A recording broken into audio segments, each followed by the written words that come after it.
구약과 신약 사이 400년 침묵기. 하나님은 무슨 일을 하셨을까? 400년, 14만 6천일, 350만 시간. 하나님이 침묵하신 시간입니다. 하늘에서 단 한마디 말씀도 없었던 시간입니다.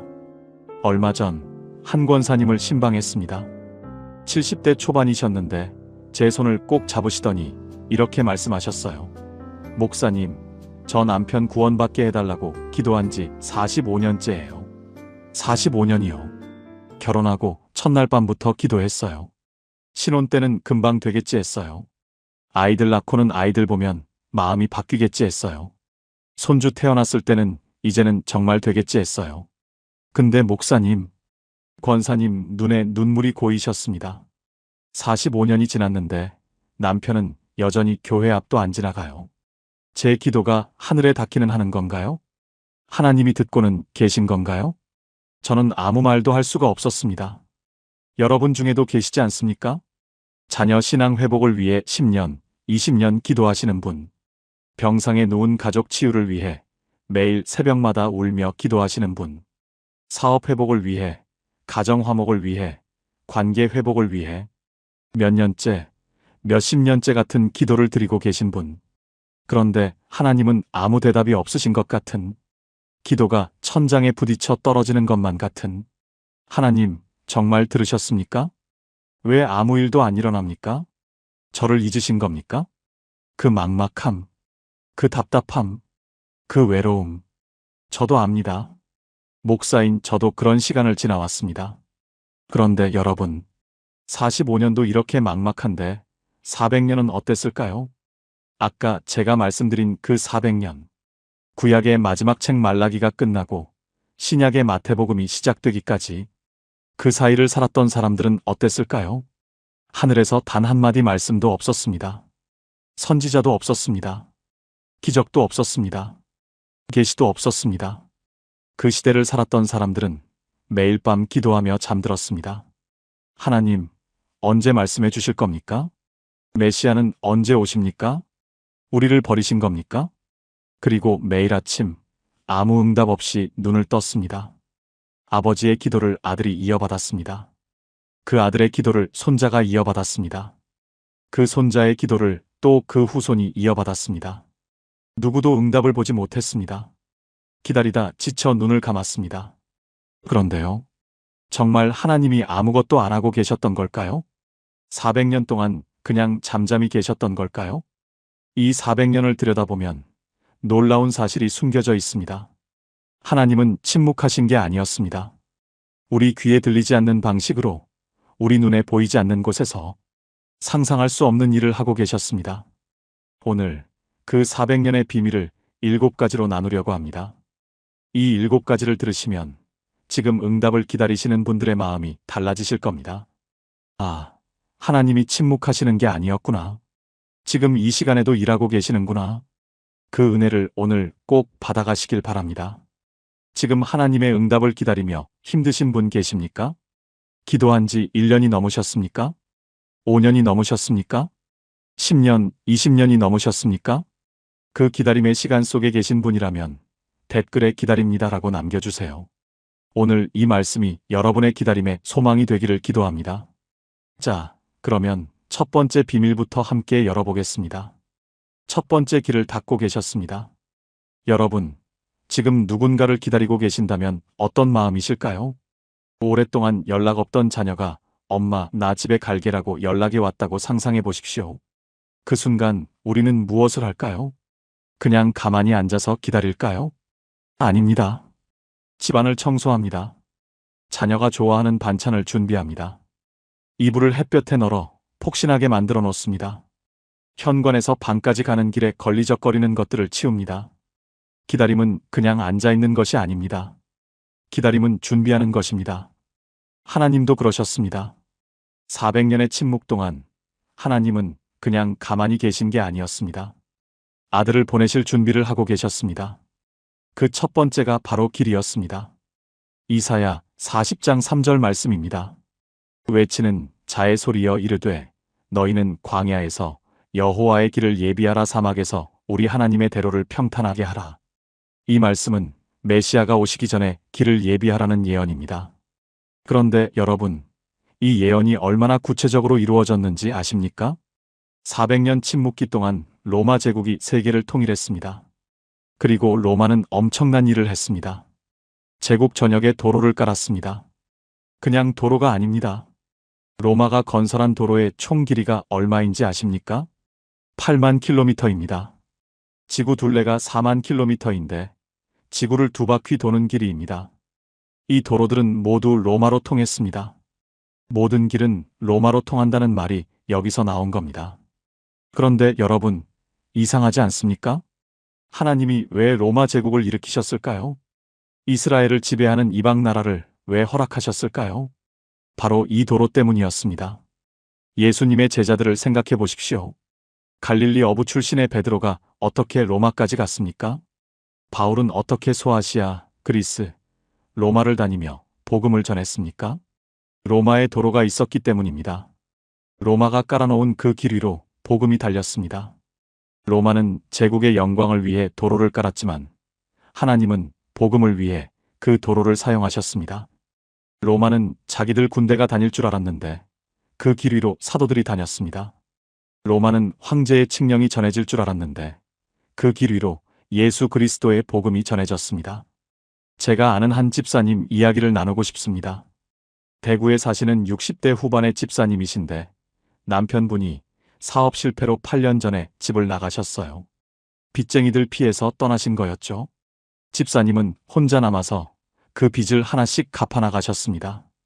식당에서 일하시고 새벽에는 청소일도 하시면서 8년 동안 매일 기도하셨대요. 하나님, 남편을 다시 데려와 주세요. 가정을 회복시켜 주세요. 그런데 아무 일도 일어나지 않았습니다. 남편에게서 연락도 없고 어디 사는지도 모르고 집사님은 저한테 이렇게 말씀하셨어요. 목사님, 하나님이 제 기도를 안 들으시는 것 같아요. 8년이에요. 아무것도 안 바뀌었어요. 그런데 작년 가을이었습니다. 집사님, 아들이 취직을 했어요. 좋은 회사에 들어갔는데 첫 월급을 타자마자 엄마한테 드리러 왔대요. 엄마, 이젠 내가 벌 테니까 엄마는 좀 쉬어.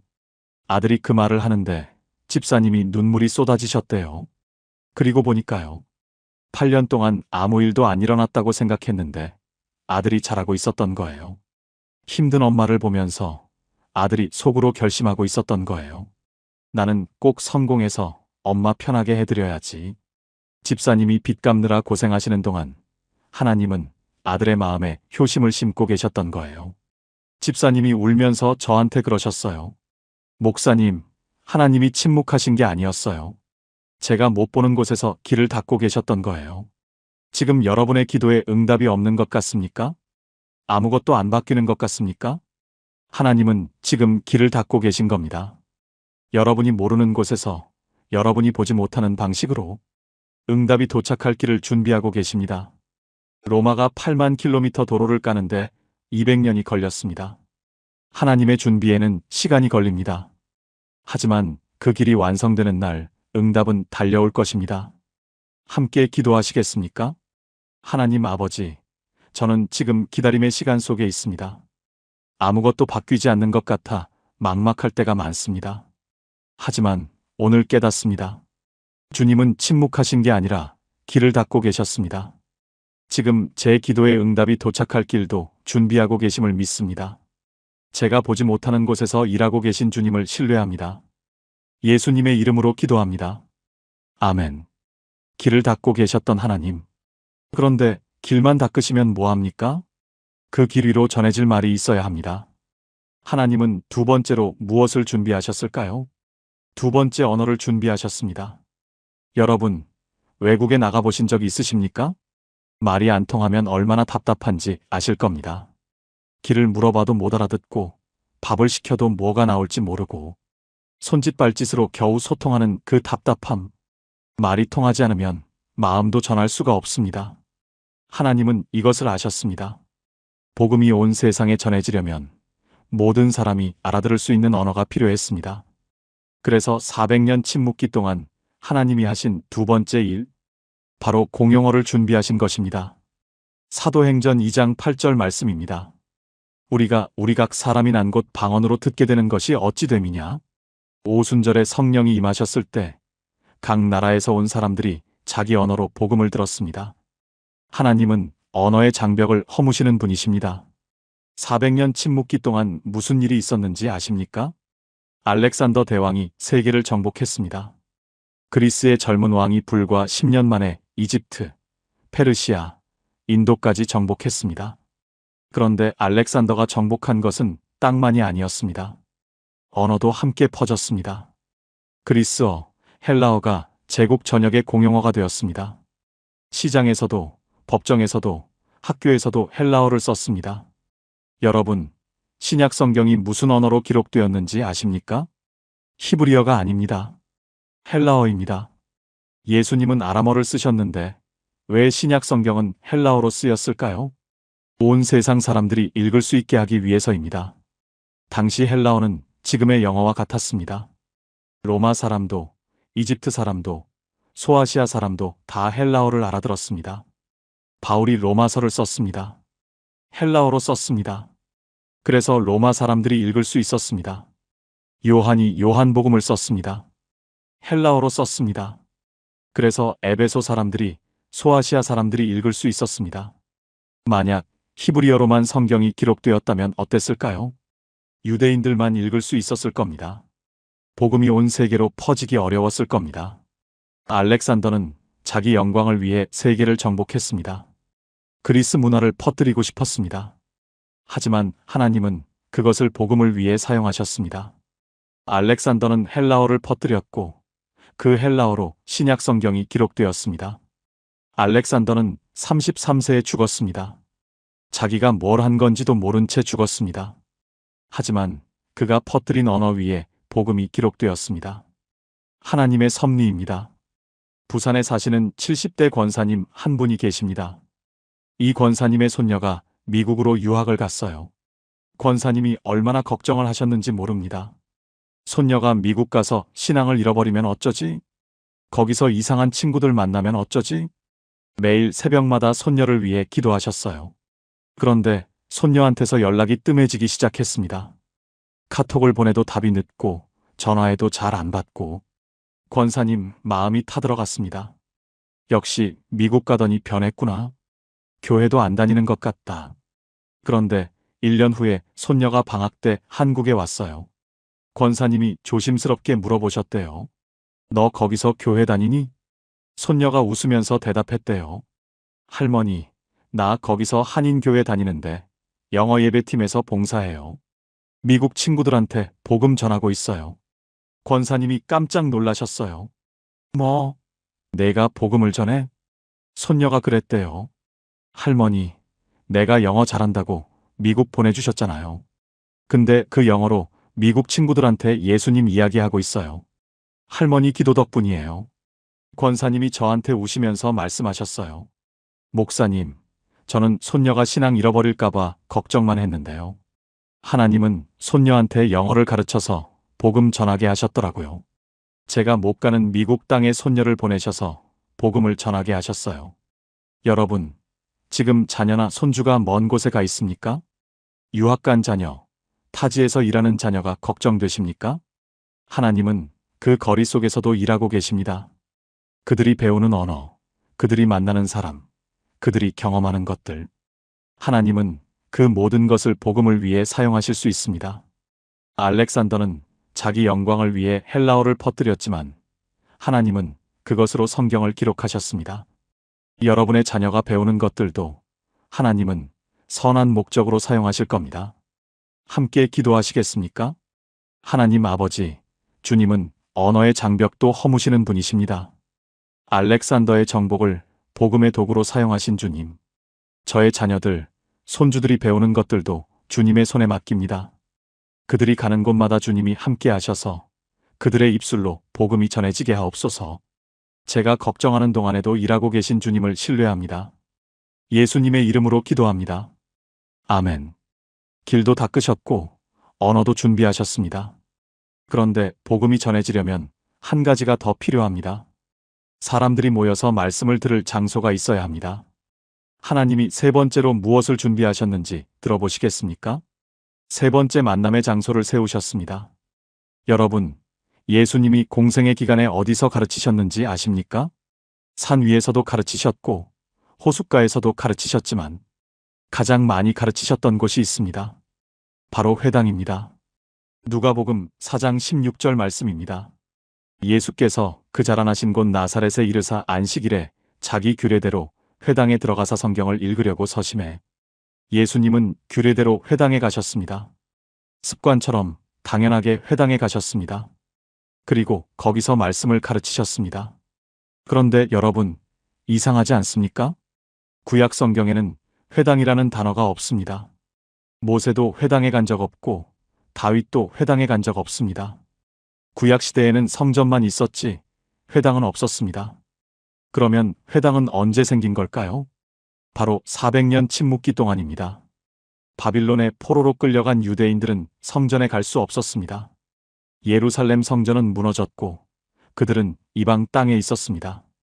그래서 그들은 작은 모임을 시작했습니다. 동네마다 모여서 성경을 읽고 기도하고 하나님을 예배했습니다. 이것이 회당의 시작입니다. 성전을 잃어버린 슬픔 속에서 회당이 태어났습니다. 400년이 지나는 동안 회당은 엄청나게 퍼졌습니다. 유대인이 사는 곳마다 회당이 세워졌습니다. 예루살렘에만 수백 개의 회당이 있었고 로마 제국 전역에 회당이 있었습니다. 알렉산드리아에도 안디옥에도 로마에도 회당이 있었습니다. 하나님은 왜 회당을 준비하셨을까요? 예수님과 제자들이 복음을 전할 장소가 필요했기 때문입니다. 예수님은 회당에서 가르치셨습니다. 바울도 새로운 도시에 가면 제일 먼저 회당을 찾았습니다. 사도행전을 보시면 바울이 가는 도시마다 회당에 들어가 복음을 전했다고 나옵니다. 회당이 없었다면 바울은 어디서 사람들을 만났을까요? 거리에서 소리쳐야 했을 겁니다. 하지만 회당이 있었기에 이미 하나님을 찾는 사람들이 모여 있었습니다. 이미 성경을 알고 메시아를 기다리는 사람들이 모여 있었습니다. 바울은 그 준비된 밭에 씨를 뿌리기만 하면 됐습니다. 저희 교회에 80대 권사님 한 분이 계십니다. 이 권사님 이야기가 참 은혜로워요. 권사님이 50대 때 남편분이 갑자기 돌아가셨어요. 심장마비였대요. 아침에 다녀올게 하고 출근하셨는데 회사에서 쓰러지셔서 그대로 하늘나라 가셨어요. 권사님이 얼마나 힘드셨겠습니까? 장례 치르고 아이들 키우고 혼자서 다 감당해야 했어요. 그때 권사님은 교회를 다니지 않으셨어요. 너무 힘들어서 어디라도 가고 싶었대요. 그래서 동네 산책을 하셨는데 골목 끝에 작은 교회가 있었대요. 간판도 낡고 건물도 허름한 작은 교회. 그냥 지나가려는데 안에서 찬송 소리가 들렸대요. 주 하나님 지으신 모든 세계. 그 찬송 소리에 발길이 멈춰졌대요. 문을 열고 들어갔는데 할머니 몇 분이 저녁기도 모임을 하고 계셨대요. 권사님이 들어가니까 다들 반갑게 맞아주시고 옆에 앉으라고 하시더래요. 그날 저녁 권사님이 그 작은 기도 모임에서 펑펑 우셨대요. 남편 잃은 슬픔을 처음으로 털어놓으셨대요. 할머니들이 권사님 손잡고 기도해 주셨대요. 그게 30년 전이에요. 그 작은 교회에서 신앙이 시작되셨고 지금까지 주님 믿고 계세요. 권사님이 이렇게 말씀하셨어요. 목사님, 그날 그 교회가 거기 없었으면 저는 어떻게 됐을까요? 그 교회가 그 골목에 있었던 게 우연이 아니에요. 하나님이 저를 위해 그 자리에 미리 세워놓으신 거예요. 여러분, 하나님은 만남의 장소를 준비하시는 분입니다. 400년 동안 회당을 세우셔서 예수님과 제자들이 복음 전할 장소를 준비하셨습니다. 지금도 하나님은 누군가를 위해 교회를, 기도 모임을, 성경 공부 모임을 준비하고 계십니다. 여러분이 기도하는 그 가족, 아직 교회 안 다니는 그 자녀, 하나님은 그들을 위한 만남의 장소를 이미 준비하고 계실 겁니다. 어느 날 그들이 지나가다가 들어가게 될 교회, 우연히 만나게 될 믿음의 친구, 하나님은 지금 그것을 세우고 계십니다. 함께 기도하시겠습니까? 하나님 아버지, 주님은 만남의 장소를 예비하시는 분이십니다. 저를 위해서도 이 교회를 준비해 주셨음을 감사합니다. 지금 아직 주님을 모르는 제 가족들을 위해 기도합니다. 그들이 주님을 만나게 될 장소를 주님이 이미 세우고 계심을 믿습니다. 그때가 속히 오기를 간절히 기다립니다. 예수님의 이름으로 기도합니다. 아멘. 길도 닦으시고 언어도 준비하시고 장소도 세우셨습니다. 그런데 하나님은 한 가지를 더 준비하셨습니다. 이건 밖에 있는 게 아니라 사람들 마음 안에 있는 것입니다. 네 번째 비밀 들어보시겠습니까? 네 번째 갈망을 키우셨습니다. 여러분, 배가 고플 때 먹는 밥이 더 맛있지 않습니까? 목이 마를 때 마시는 물이 더 달지 않습니까? 간절할수록 받았을 때의 기쁨은 커집니다. 하나님은 이것을 아셨습니다. 메시아가 오실 때 사람들이 준비되어 있어야 했습니다. 그냥 아, 왔구나 하고 무심하게 넘어가면 안 됐습니다. 목이 타도록 기다리고 간절히 사모하는 마음이 필요했습니다. 400년의 침묵은 그 갈망을 키우는 시간이었습니다. 시편 42편 1절 말씀입니다. 하나님이여, 사슴이 시냇물을 찾기에 갈급함같이 내 영혼이 주를 찾기에 갈급하니이다. 사슴이 물을 찾듯이 하나님을 갈망하는 마음. 400년의 침묵은 이스라엘 백성들에게 이 갈급함을 심었습니다. 400년 동안 이스라엘은 계속 지배를 받았습니다. 페르시아에게, 그리스에게, 그리고 로마에게. 선지자의 음성도 없고 기적도 없고 하나님의 직접적인 개입도 없었습니다. 사람들은 점점 더 목말라갔습니다. 메시아가 언제 오십니까? 다윗의 자손이 언제 나타나십니까?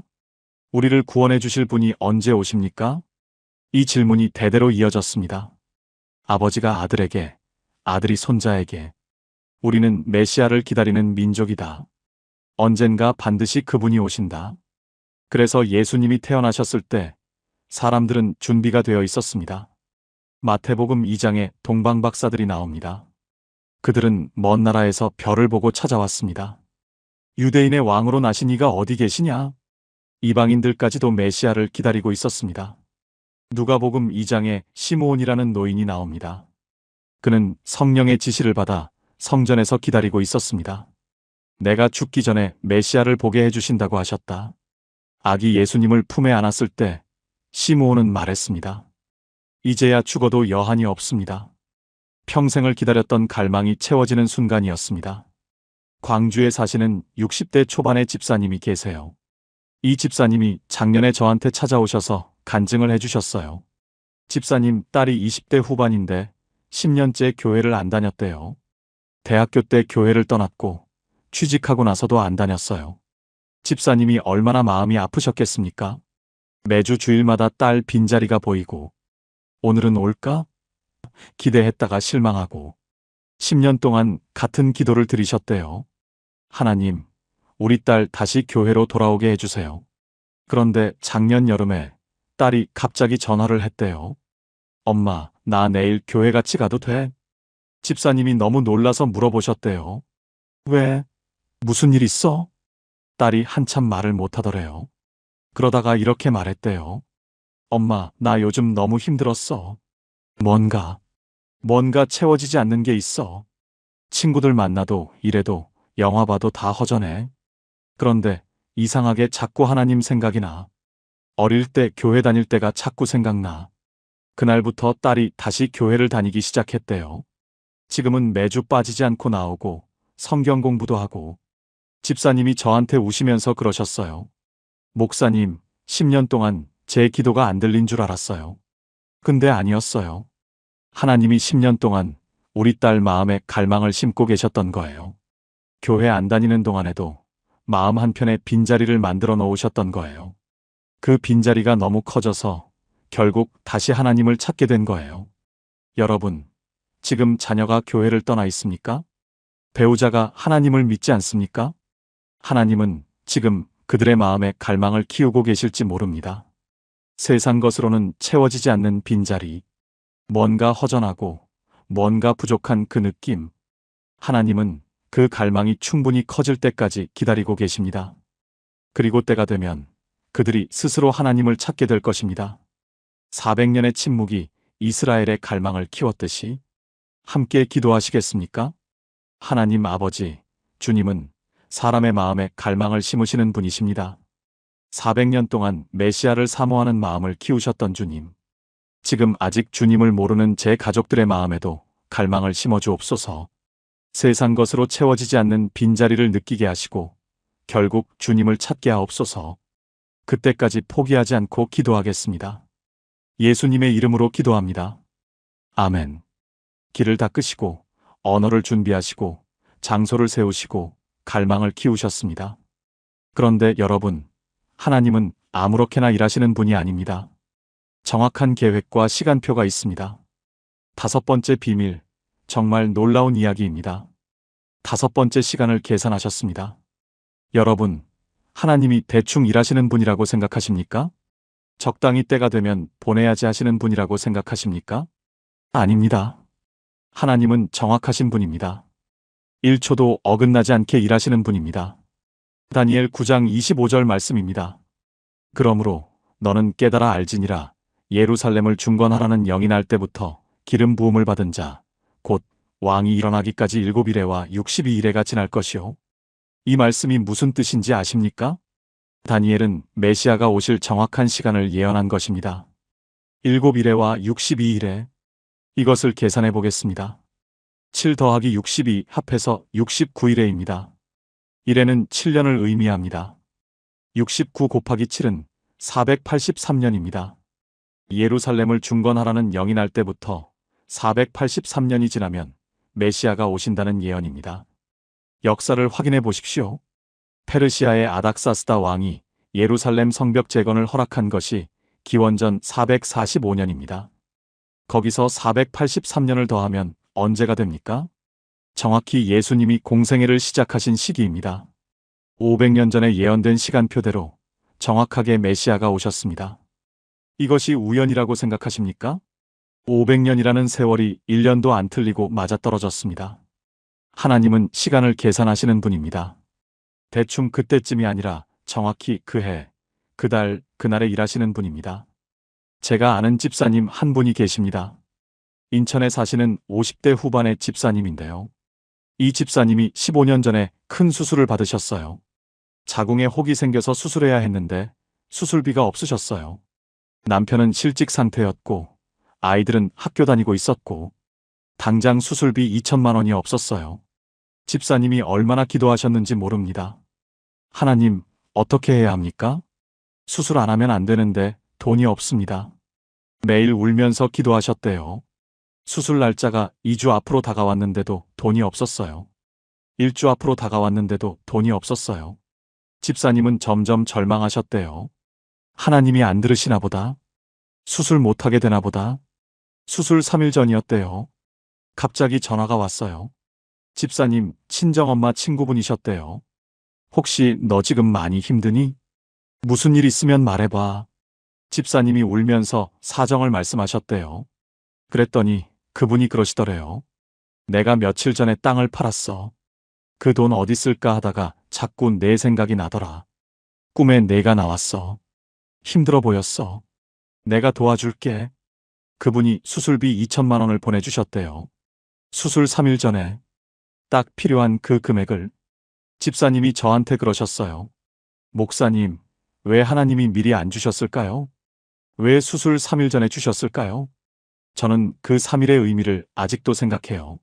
하나님이 마지막까지 기다리신 건 제가 하나님만 바라보게 하시려는 거였던 것 같아요. 돈이 일찍 왔으면 저는 하나님 은혜인 줄 몰랐을 거예요. 그냥 운이 좋았네 했을 거예요. 근데 마지막 순간에 오니까 이건 하나님밖에 없다는 걸 알았어요. 여러분, 하나님의 시간표는 우리와 다릅니다. 우리는 지금 당장 원합니다. 하나님은 정확한 때에 응답하십니다. 우리가 보기에 늦은 것 같아도 하나님에게는 정확한 시간표가 있습니다. 다니엘의 예언이 500년 뒤에 정확히 이루어졌듯이 여러분의 기도도 하나님의 시간표 안에 있습니다. 1초도 늦지 않게, 1초도 빠르지 않게 정확한 때에 응답이 올 것입니다. 함께 기도하시겠습니까? 하나님 아버지, 주님은 시간을 계산하시는 분이십니다. 500년 전에 예언하시고 정확하게 이루신 주님. 저의 기도에도 주님의 시간표가 있음을 믿습니다. 제가 보기에 늦은 것 같아도 주님의 때가 있음을 신뢰합니다. 기다리는 동안 낙심하지 않게 하시고 끝까지 주님을 바라보게 하옵소서. 정확한 때에 응답하시는 주님을 찬양합니다.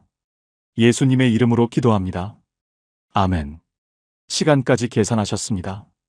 그런데 하나님은 또 한 가지를 준비하셨습니다. 사람들이 예수님의 말씀을 이해하려면 먼저 알고 있어야 할 것이 있었습니다. 여섯 번째 비밀, 신앙의 뿌리에 대한 이야기입니다. 여섯 번째 신앙의 뿌리를 내리셨습니다. 여러분, 농사를 지을 때 제일 중요한 게 뭔지 아십니까? 씨앗이 좋아야 합니다. 물을 잘 줘야 합니다. 하지만 그보다 먼저 뿌리가 깊이 내려야 합니다. 뿌리가 없으면 아무리 좋은 씨앗도 아무리 많은 물도 소용없습니다. 하나님은 복음의 씨앗을 뿌리시기 전에 먼저 뿌리를 준비하셨습니다. 그 뿌리가 바로 성경입니다. 디모데후서 3장 16절 말씀입니다.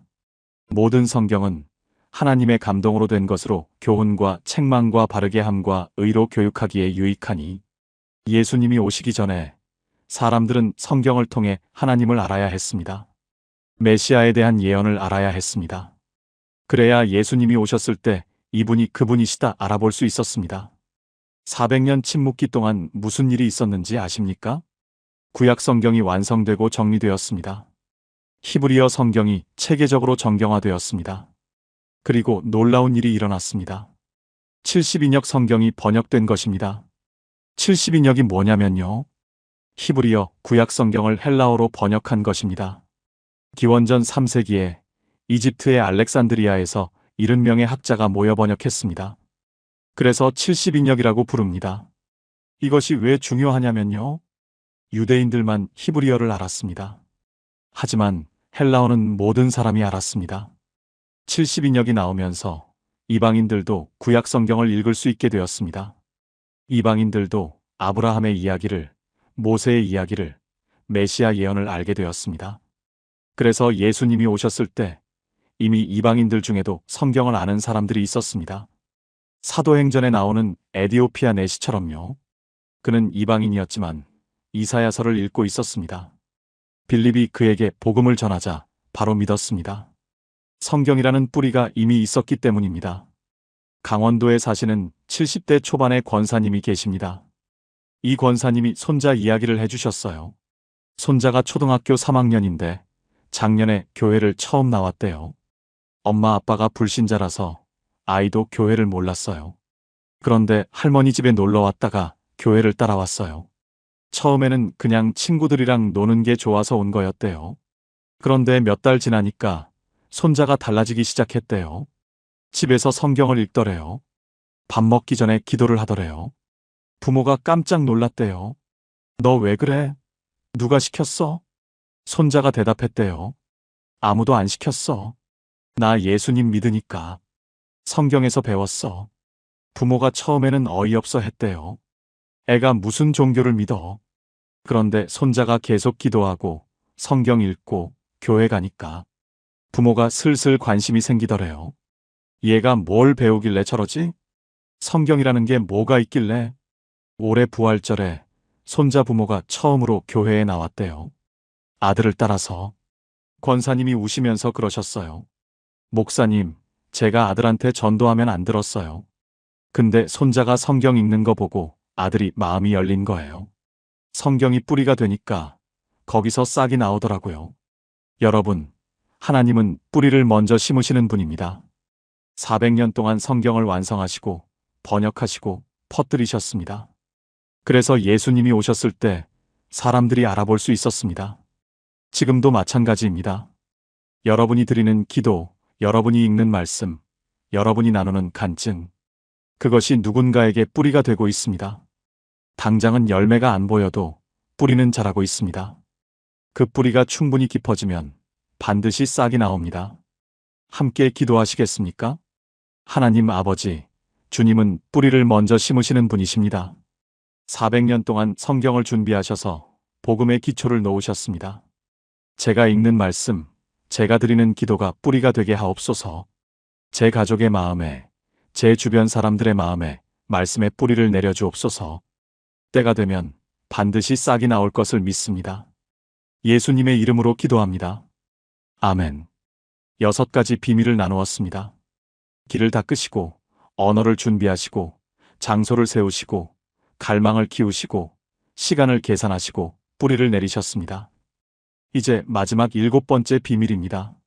400년 침묵이 끝나고 드디어 그 순간이 왔을 때 하나님이 어떻게 말씀하셨는지 들어보시겠습니까? 7번째 완벽한 때를 기다리셨습니다. 여러분, 400년입니다. 아무리 길어도 400년입니다. 언젠가는 끝이 납니다. 언젠가는 침묵이 깨집니다. 문제는 언제입니다. 하나님은 아무 때나 예수님을 보내신 게 아닙니다. 모든 것이 준비되었을 때 완벽한 때에 보내셨습니다. 갈라디아서 4장 4절 말씀입니다. 때가 참에 하나님이 그 아들을 보내사 여자에게서 나게 하시고 율법 아래에 나게 하셨으니 때가 참에 이 한마디에 400년이 담겨 있습니다. 때가 찼다는 것은 무슨 뜻입니까? 로마의 도로가 완성되었습니다. 길이 준비됨. 헬라어가 전 세계에 퍼졌습니다. 언어가 준비됨. 회당이 곳곳에 세워졌습니다. 장소가 준비됨. 메시아를 향한 갈망이 최고조에 달했습니다. 마음이 준비됨. 다니엘의 예언이 가리킨 시간이 되었습니다. 시간이 맞아떨어짐. 성경이 완성되고 번역되었습니다. 뿌리가 내려짐. 모든 것이 맞아떨어진 그 순간 하나님이 침묵을 깨셨습니다. 어떻게 깨셨습니까? 천둥 같은 음성으로? 아닙니다. 아기의 울음소리로. 베들레헴 마구간에서 태어난 작은 아기. 그 울음소리가 400년 침묵을 깨뜨렸습니다. 여러분, 이것이 하나님의 방식입니다. 우리가 기대하는 것과 다릅니다. 우리는 빠른 응답을 원합니다. 하나님은 완벽한 때를 기다리십니다. 우리는 화려한 등장을 원합니다. 하나님은 조용히, 작게, 낮은 곳에서 일하십니다. 대전에 사시는 60대 후반의 집사님 이야기입니다. 이 집사님이 아들 이야기를 해주셨어요. 아들이 30대 초반인데 10년째 백수였대요. 대학 졸업하고 취업이 안 된 거예요. 처음에는 좋은 데만 넣었죠. 대기업, 공기업 다 떨어졌어요. 그 다음엔 중소기업도 넣었어요. 그것도 떨어졌어요. 몇 년 지나니까 아들이 포기하기 시작했대요. 방에 틀어박혀서 게임만 하고 밖에 안 나가고 사람 만나기를 피하고. 집사님이 얼마나 기도하셨겠습니까? 하나님, 우리 아들 일자리 주세요. 아들이 사람답게 살게 해주세요. 10년을 기도했어요. 10년 동안 아무 일도 안 일어나는 것 같았어요. 그런데 작년에요. 아들이 갑자기 이러더래요. 엄마, 나 봉사활동 가볼까? 어디서 들었는데 유기견 보호소에서 사람 찾는데. 집사님이 깜짝 놀라셨대요. 10년 동안 방에만 있던 아들이 봉사활동을 가겠다고? 그래, 가봐. 아들이 유기견 보호소에서 봉사를 시작했어요. 일주일에 1번, 2번. 점점 자주 가더래요. 거기서 아들이 달라지기 시작했대요. 강아지들을 돌보면서 뭔가 보람을 느꼈나 봐요. 표정이 밝아지고 말도 많아지고. 그러다가 보호소 원장님이 아들한테 물어봤대요. 자네 혹시 정식으로 일해볼 생각 없나? 우리 보호소에 직원이 필요한데. 아들이 지금 그 보호소에서 일하고 있어요. 월급이 많지는 않대요. 하지만 아들이 행복하대요. 처음으로 내 일이 생겼다고. 집사님이 우시면서 그러셨어요. 목사님, 저는 대기업 취직시켜달라고 기도했어요. 근데 하나님은 유기견 보호소를 준비하고 계셨어요. 제가 원한 것보다 훨씬 좋은 걸 주셨어요. 대기업 갔으면 아들이 행복했을까요? 하나님은 아들한테 정말 필요한 게 뭔지 아셨던 거예요. 10년이 걸린 건 완벽한 때를 기다리신 거였어요. 여러분, 하나님의 때는 우리의 때와 다릅니다. 우리가 보기에 늦은 것 같아도 하나님에게는 완벽한 타이밍이 있습니다. 400년이 걸렸지만 때가 참에 예수님이 오셨습니다. 10년이 걸렸지만 집사님 아들에게 완벽한 자리가 준비되었습니다. 여러분의 기도도 마찬가지입니다. 지금은 침묵 같아도 하나님은 완벽한 때를 준비하고 계십니다. 그때가 차면 응답이 옵니다. 여러분이 상상한 것보다 더 좋은 모습으로 함께 기도하시겠습니까? 하나님 아버지, 주님의 때는 완벽합니다. 400년을 준비하시고 정확한 때에 예수님을 보내셨습니다. 제 기도에도 주님의 완벽한 때가 있음을 믿습니다. 제가 원하는 때가 아니라 주님이 정하신 때에 응답해 주옵소서. 그때까지 인내하며 기다리겠습니다. 주님의 신실하심을 신뢰합니다. 예수님의 이름으로 기도합니다. 아멘. 첫 번째 길을 닫고 계셨습니다. 여러분, 지금 누군가를 기다리고 계신다면 어떤 마음이실까요? 오랫동안 연락 없던 자녀가 엄마, 나 집에 갈게라고 연락이 왔다고 상상해 보십시오. 그 순간 우리는 무엇을 할까요? 그냥 가만히 앉아서 기다릴까요? 아닙니다. 집안을 청소합니다. 자녀가 좋아하는 반찬을 준비합니다. 이불을 햇볕에 널어 폭신하게 만들어 놓습니다. 현관에서 방까지 가는 길에 걸리적거리는 것들을 치웁니다. 기다림은 그냥 앉아있는 것이 아닙니다. 기다림은 준비하는 것입니다. 하나님도 그러셨습니다. 400년의 침묵 동안 하나님은 그냥 가만히 계신 게 아니었습니다. 아들을 보내실 준비를 하고 계셨습니다. 그 첫 번째가 바로 길이었습니다. 이사야 40장 3절 말씀입니다. 외치는 자의 소리여 이르되 너희는 광야에서 여호와의 길을 예비하라, 사막에서 우리 하나님의 대로를 평탄하게 하라. 이 말씀은 메시아가 오시기 전에 길을 예비하라는 예언입니다. 그런데 여러분, 이 예언이 얼마나 구체적으로 이루어졌는지 아십니까? 400년 침묵기 동안 로마 제국이 세계를 통일했습니다. 그리고 로마는 엄청난 일을 했습니다. 제국 전역에 도로를 깔았습니다. 그냥 도로가 아닙니다. 로마가 건설한 도로의 총 길이가 얼마인지 아십니까? 8만 킬로미터입니다. 지구 둘레가 4만 킬로미터인데 지구를 두 바퀴 도는 길이입니다. 이 도로들은 모두 로마로 통했습니다. 모든 길은 로마로 통한다는 말이 여기서 나온 겁니다. 그런데 여러분, 이상하지 않습니까? 하나님이 왜 로마 제국을 일으키셨을까요? 이스라엘을 지배하는 이방 나라를 왜 허락하셨을까요? 바로 이 도로 때문이었습니다. 예수님의 제자들을 생각해 보십시오. 갈릴리 어부 출신의 베드로가 어떻게 로마까지 갔습니까? 바울은 어떻게 소아시아, 그리스, 로마를 다니며 복음을 전했습니까? 로마에 도로가 있었기 때문입니다. 로마가 깔아놓은 그 길 위로 복음이 달렸습니다. 로마는 제국의 영광을 위해 도로를 깔았지만 하나님은 복음을 위해 그 도로를 사용하셨습니다. 로마는 자기들 군대가 다닐 줄 알았는데 그 길 위로 사도들이 다녔습니다. 로마는 황제의 칙령이 전해질 줄 알았는데 그 길 위로 예수 그리스도의 복음이 전해졌습니다. 제가 아는 한 집사님 이야기를 나누고 싶습니다. 대구에 사시는 60대 후반의 집사님이신데 남편분이 사업 실패로 8년 전에 집을 나가셨어요. 빚쟁이들 피해서 떠나신 거였죠. 집사님은 혼자 남아서 그 빚을 하나씩 갚아나가셨습니다. 식당에서 일하시고 새벽에는 청소일도 하시면서 8년 동안 매일 기도하셨대요. 하나님, 남편을 다시 데려와 주세요. 가정을 회복시켜 주세요. 그런데 아무 일도 일어나지 않았습니다. 남편에게서 연락도 없고 어디 사는지도 모르고. 집사님은 저한테 이렇게 말씀하셨어요. 목사님, 하나님이 제 기도를 안 들으시는 것 같아요. 8년이에요. 아무것도 안 바뀌었어요. 그런데 작년 가을이었습니다. 집사님, 아들이 취직을 했어요. 좋은 회사에 들어갔는데 첫 월급을 타자마자 엄마한테 드리러 왔대요. 엄마, 이제 내가 벌 테니까 엄마는 좀 쉬어. 아들이 그 말을 하는데 집사님이 눈물이 쏟아지셨대요. 그리고 보니까요. 8년 동안 아무 일도 안 일어났다고 생각했는데 아들이 잘하고 있었던 거예요.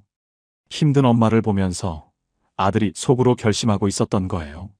나는 꼭 성공해서 엄마 편하게 해드려야지. 집사님이 빚 갚느라 고생하시는 동안 하나님은 아들의 마음에 효심을 심고 계셨던 거예요. 집사님이 울면서 저한테 그러셨어요. 목사님, 하나님이 침묵하신 게 아니었어요. 제가 못 보는 곳에서 길을 닫고 계셨던 거예요. 지금 여러분의 기도에 응답이 없는 것 같습니까? 아무것도 안 바뀌는 것 같습니까? 하나님은 지금 길을 닫고 계신 겁니다. 여러분이 모르는 곳에서 여러분이 보지 못하는 방식으로 응답이 도착할 길을 준비하고 계십니다. 로마가 8만 킬로미터 도로를 까는데 200년이 걸렸습니다. 하나님의 준비에는 시간이 걸립니다. 하지만 그 길이 완성되는 날 응답은 달려올 것입니다. 함께 기도하시겠습니까? 하나님 아버지, 저는 지금 기다림의 시간 속에 있습니다. 아무것도 바뀌지 않는 것 같아 막막할 때가 많습니다. 하지만 오늘 깨닫습니다. 주님은 침묵하신 게 아니라 길을 닫고 계셨습니다. 지금 제 기도의 응답이 도착할 길도 준비하고 계심을 믿습니다.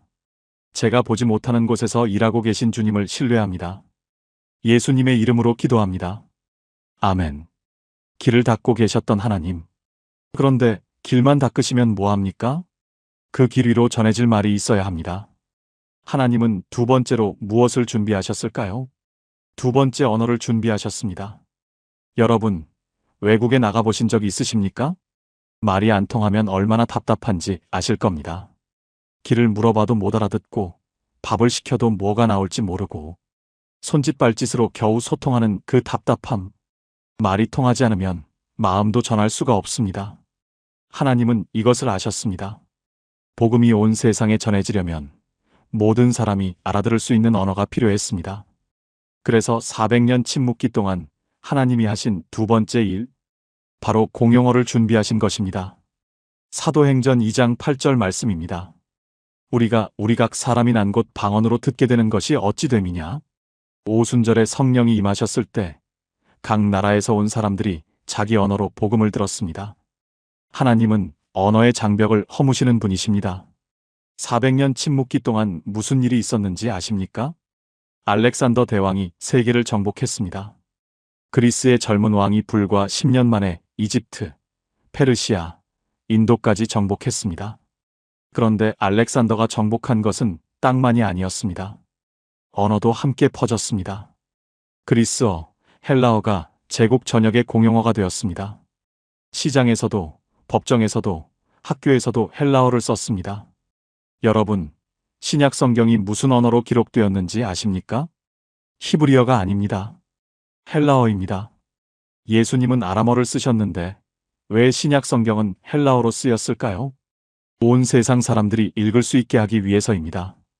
당시 헬라어는 지금의 영어와 같았습니다. 로마 사람도, 이집트 사람도, 소아시아 사람도 다 헬라어를 알아들었습니다. 바울이 로마서를 썼습니다. 헬라어로 썼습니다. 그래서 로마 사람들이 읽을 수 있었습니다. 요한이 요한복음을 썼습니다. 헬라어로 썼습니다. 그래서 에베소 사람들이, 소아시아 사람들이 읽을 수 있었습니다. 만약 히브리어로만 성경이 기록되었다면 어땠을까요? 유대인들만 읽을 수 있었을 겁니다. 복음이 온 세계로 퍼지기 어려웠을 겁니다. 알렉산더는 자기 영광을 위해 세계를 정복했습니다. 그리스 문화를 퍼뜨리고 싶었습니다. 하지만 하나님은 그것을 복음을 위해 사용하셨습니다. 알렉산더는 헬라어를 퍼뜨렸고 그 헬라어로 신약 성경이 기록되었습니다. 알렉산더는 33세에 죽었습니다. 자기가 뭘 한 건지도 모른 채 죽었습니다. 하지만 그가 퍼뜨린 언어 위에 복음이 기록되었습니다. 하나님의 섭리입니다. 부산에 사시는 70대 권사님 한 분이 계십니다. 이 권사님의 손녀가 미국으로 유학을 갔어요. 권사님이 얼마나 걱정을 하셨는지 모릅니다. 손녀가 미국 가서 신앙을 잃어버리면 어쩌지? 거기서 이상한 친구들 만나면 어쩌지? 매일 새벽마다 손녀를 위해 기도하셨어요. 그런데 손녀한테서 연락이 뜸해지기 시작했습니다.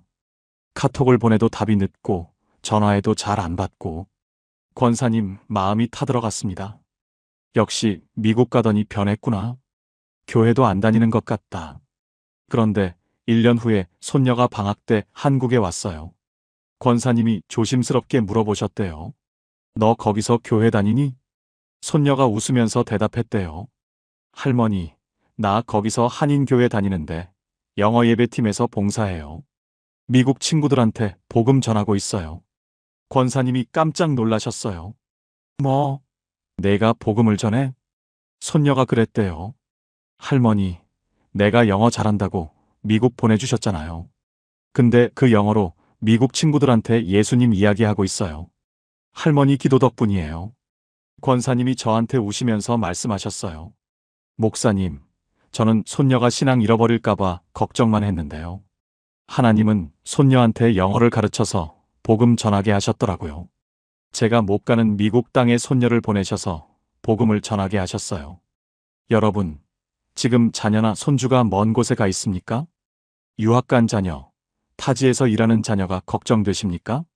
하나님은 그 거리 속에서도 일하고 계십니다. 그들이 배우는 언어, 그들이 만나는 사람, 그들이 경험하는 것들. 하나님은 그 모든 것을 복음을 위해 사용하실 수 있습니다. 알렉산더는 자기 영광을 위해 헬라어를 퍼뜨렸지만 하나님은 그것으로 성경을 기록하셨습니다. 여러분의 자녀가 배우는 것들도 하나님은 선한 목적으로 사용하실 겁니다. 함께 기도하시겠습니까? 하나님 아버지, 주님은 언어의 장벽도 허무시는 분이십니다. 알렉산더의 정복을 복음의 도구로 사용하신 주님, 저의 자녀들, 손주들이 배우는 것들도 주님의 손에 맡깁니다. 그들이 가는 곳마다 주님이 함께 하셔서 그들의 입술로 복음이 전해지게 하옵소서. 제가 걱정하는 동안에도 일하고 계신 주님을 신뢰합니다. 예수님의 이름으로 기도합니다. 아멘. 길도 닦으셨고 언어도 준비하셨습니다. 그런데 복음이 전해지려면 한 가지가 더 필요합니다. 사람들이 모여서 말씀을 들을 장소가 있어야 합니다. 하나님이 세 번째로 무엇을 준비하셨는지 들어보시겠습니까? 세 번째 만남의 장소를 세우셨습니다. 여러분, 예수님이 공생의 기간에 어디서 가르치셨는지 아십니까? 산 위에서도 가르치셨고 호숫가에서도 가르치셨지만 가장 많이 가르치셨던 곳이 있습니다. 바로 회당입니다. 누가복음 4장 16절 말씀입니다. 예수께서 그 자라나신 곳 나사렛에 이르사 안식일에 자기 규례대로 회당에 들어가사 성경을 읽으려고 서심해 예수님은 규례대로 회당에 가셨습니다. 습관처럼 당연하게 회당에 가셨습니다. 그리고 거기서 말씀을 가르치셨습니다. 그런데 여러분, 이상하지 않습니까? 구약 성경에는 회당이라는 단어가 없습니다. 모세도 회당에 간 적 없고 다윗도 회당에 간 적 없습니다. 구약 시대에는 성전만 있었지 회당은 없었습니다. 그러면 회당은 언제 생긴 걸까요? 바로 400년 침묵기 동안입니다. 바빌론의 포로로 끌려간 유대인들은 성전에 갈 수 없었습니다. 예루살렘 성전은 무너졌고 그들은 이방 땅에 있었습니다. 그래서 그들은 작은 모임을 시작했습니다. 동네마다 모여서 성경을 읽고 기도하고 하나님을 예배했습니다. 이것이 회당의 시작입니다. 성전을 잃어버린 슬픔 속에서 회당이 태어났습니다. 400년이 지나는 동안 회당은 엄청나게 퍼졌습니다. 유대인이 사는 곳마다 회당이 세워졌습니다. 예루살렘에만 수백 개의 회당이 있었고 로마 제국 전역에 회당이 있었습니다. 알렉산드리아에도 안디옥에도 로마에도 회당이 있었습니다. 하나님은 왜 회당을 준비하셨을까요? 예수님과 제자들이 복음을 전할 장소가 필요했기 때문입니다. 예수님은 회당에서 가르치셨습니다. 바울도 새로운 도시에 가면 제일 먼저 회당을 찾았습니다. 사도행전을 보시면 바울이 가는 도시마다 회당에 들어가 복음을 전했다고 나옵니다. 회당이 없었다면 바울은 어디서 사람들을 만났을까요? 거리에서 소리쳐야 했을 겁니다. 하지만 회당이 있었기에 이미 하나님을 찾는 사람들이 모여 있었습니다.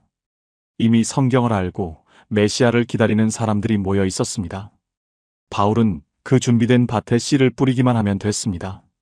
저희 교회에 80대 권사님 한 분이 계십니다. 이 권사님 이야기가 참 은혜로워요. 권사님이 50대 때 남편분이 갑자기 돌아가셨어요. 심장마비였대요. 아침에 다녀올게 하고 출근하셨는데 회사에서 쓰러지셔서 그대로 하늘나라 가셨어요. 권사님이 얼마나 힘드셨겠습니까? 장례 치르고 아이들 키우고 혼자서 다 감당해야 했어요. 그때 권사님은 교회를 다니지 않으셨어요. 너무 힘들어서 어디라도 가고 싶었대요. 그래서 동네 산책을 하셨는데 골목 끝에 작은 교회가 있었대요. 간판도 낡고 건물도 허름한 작은 교회. 그냥 지나가려는데 안에서 찬송 소리가 들렸대요. 주 하나님 지으신 모든 세계. 그 찬송 소리에 발길이 멈춰졌대요. 문을 열고 들어갔는데 할머니 몇 분이 저녁기도 모임을 하고 계셨대요. 권사님이 들어가니까 다들 반갑게 맞아주시고 옆에 앉으라고 하시더래요. 그날 저녁 권사님이 그 작은 기도 모임에서 펑펑 우셨대요. 남편 잃은 슬픔을 처음으로 털어놓으셨대요. 할머니들이 권사님 손잡고 기도해 주셨대요. 그게 30년 전이에요. 그 작은 교회에서 신앙이 시작되셨고 지금까지 주님 믿고 계세요. 권사님이 이렇게 말씀하셨어요. 목사님, 그날 그 교회가 거기 없었으면 저는 어떻게 됐을까요? 그 교회가 그 골목에 있었던 게 우연이 아니에요. 하나님이 저를 위해 그 자리에 미리 세워놓으신 거예요. 여러분, 하나님은 만남의 장소를 준비하시는 분입니다. 400년 동안 회당을 세우셔서 예수님과 제자들이 복음 전할 장소를 준비하셨습니다. 지금도 하나님은 누군가를 위해 교회를, 기도 모임을, 성경 공부 모임을 준비하고 계십니다. 여러분이 기도하는 그 가족, 아직 교회 안 다니는 그 자녀, 하나님은 그들을 위한 만남의 장소를 이미 준비하고 계실 겁니다.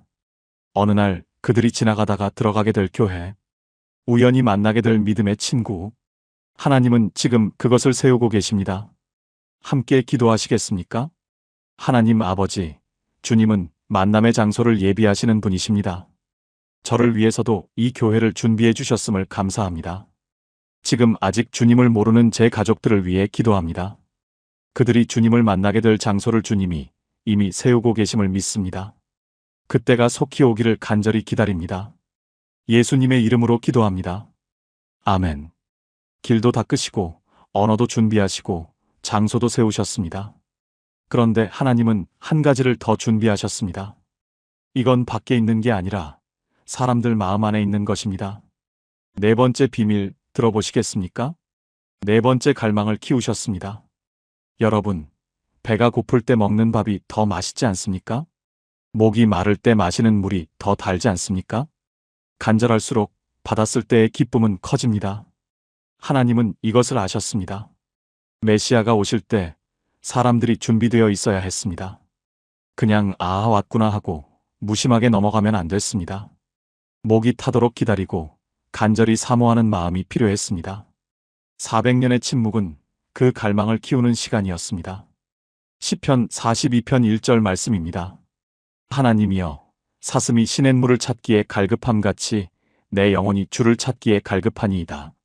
사슴이 물을 찾듯이 하나님을 갈망하는 마음. 400년의 침묵은 이스라엘 백성들에게 이 갈급함을 심었습니다. 400년 동안 이스라엘은 계속 지배를 받았습니다. 페르시아에게, 그리스에게, 그리고 로마에게. 선지자의 음성도 없고, 기적도 없고, 하나님의 직접적인 개입도 없었습니다. 사람들은 점점 더 목말라갔습니다. 메시아가 언제 오십니까? 다윗의 자손이 언제 나타나십니까? 우리를 구원해 주실 분이 언제 오십니까? 이 질문이 대대로 이어졌습니다. 아버지가 아들에게, 아들이 손자에게. 우리는 메시아를 기다리는 민족이다. 언젠가 반드시 그분이 오신다. 그래서 예수님이 태어나셨을 때 사람들은 준비가 되어 있었습니다. 마태복음 2장에 동방박사들이 나옵니다. 그들은 먼 나라에서 별을 보고 찾아왔습니다. 유대인의 왕으로 나신 이가 어디 계시냐? 이방인들까지도 메시아를 기다리고 있었습니다. 누가복음 2장에 시므온이라는 노인이 나옵니다. 그는 성령의 지시를 받아 성전에서 기다리고 있었습니다. 내가 죽기 전에 메시아를 보게 해주신다고 하셨다. 아기 예수님을 품에 안았을 때 시므온은 말했습니다. 이제야 죽어도 여한이 없습니다. 평생을 기다렸던 갈망이 채워지는 순간이었습니다. 광주에 사시는 60대 초반의 집사님이 계세요. 이 집사님이 작년에 저한테 찾아오셔서 간증을 해주셨어요.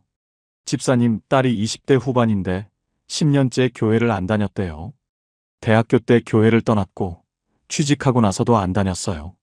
집사님이 얼마나 마음이 아프셨겠습니까? 매주 주일마다 딸 빈자리가 보이고 오늘은 올까? 기대했다가 실망하고 10년 동안 같은 기도를 드리셨대요. 하나님, 우리 딸 다시 교회로 돌아오게 해주세요.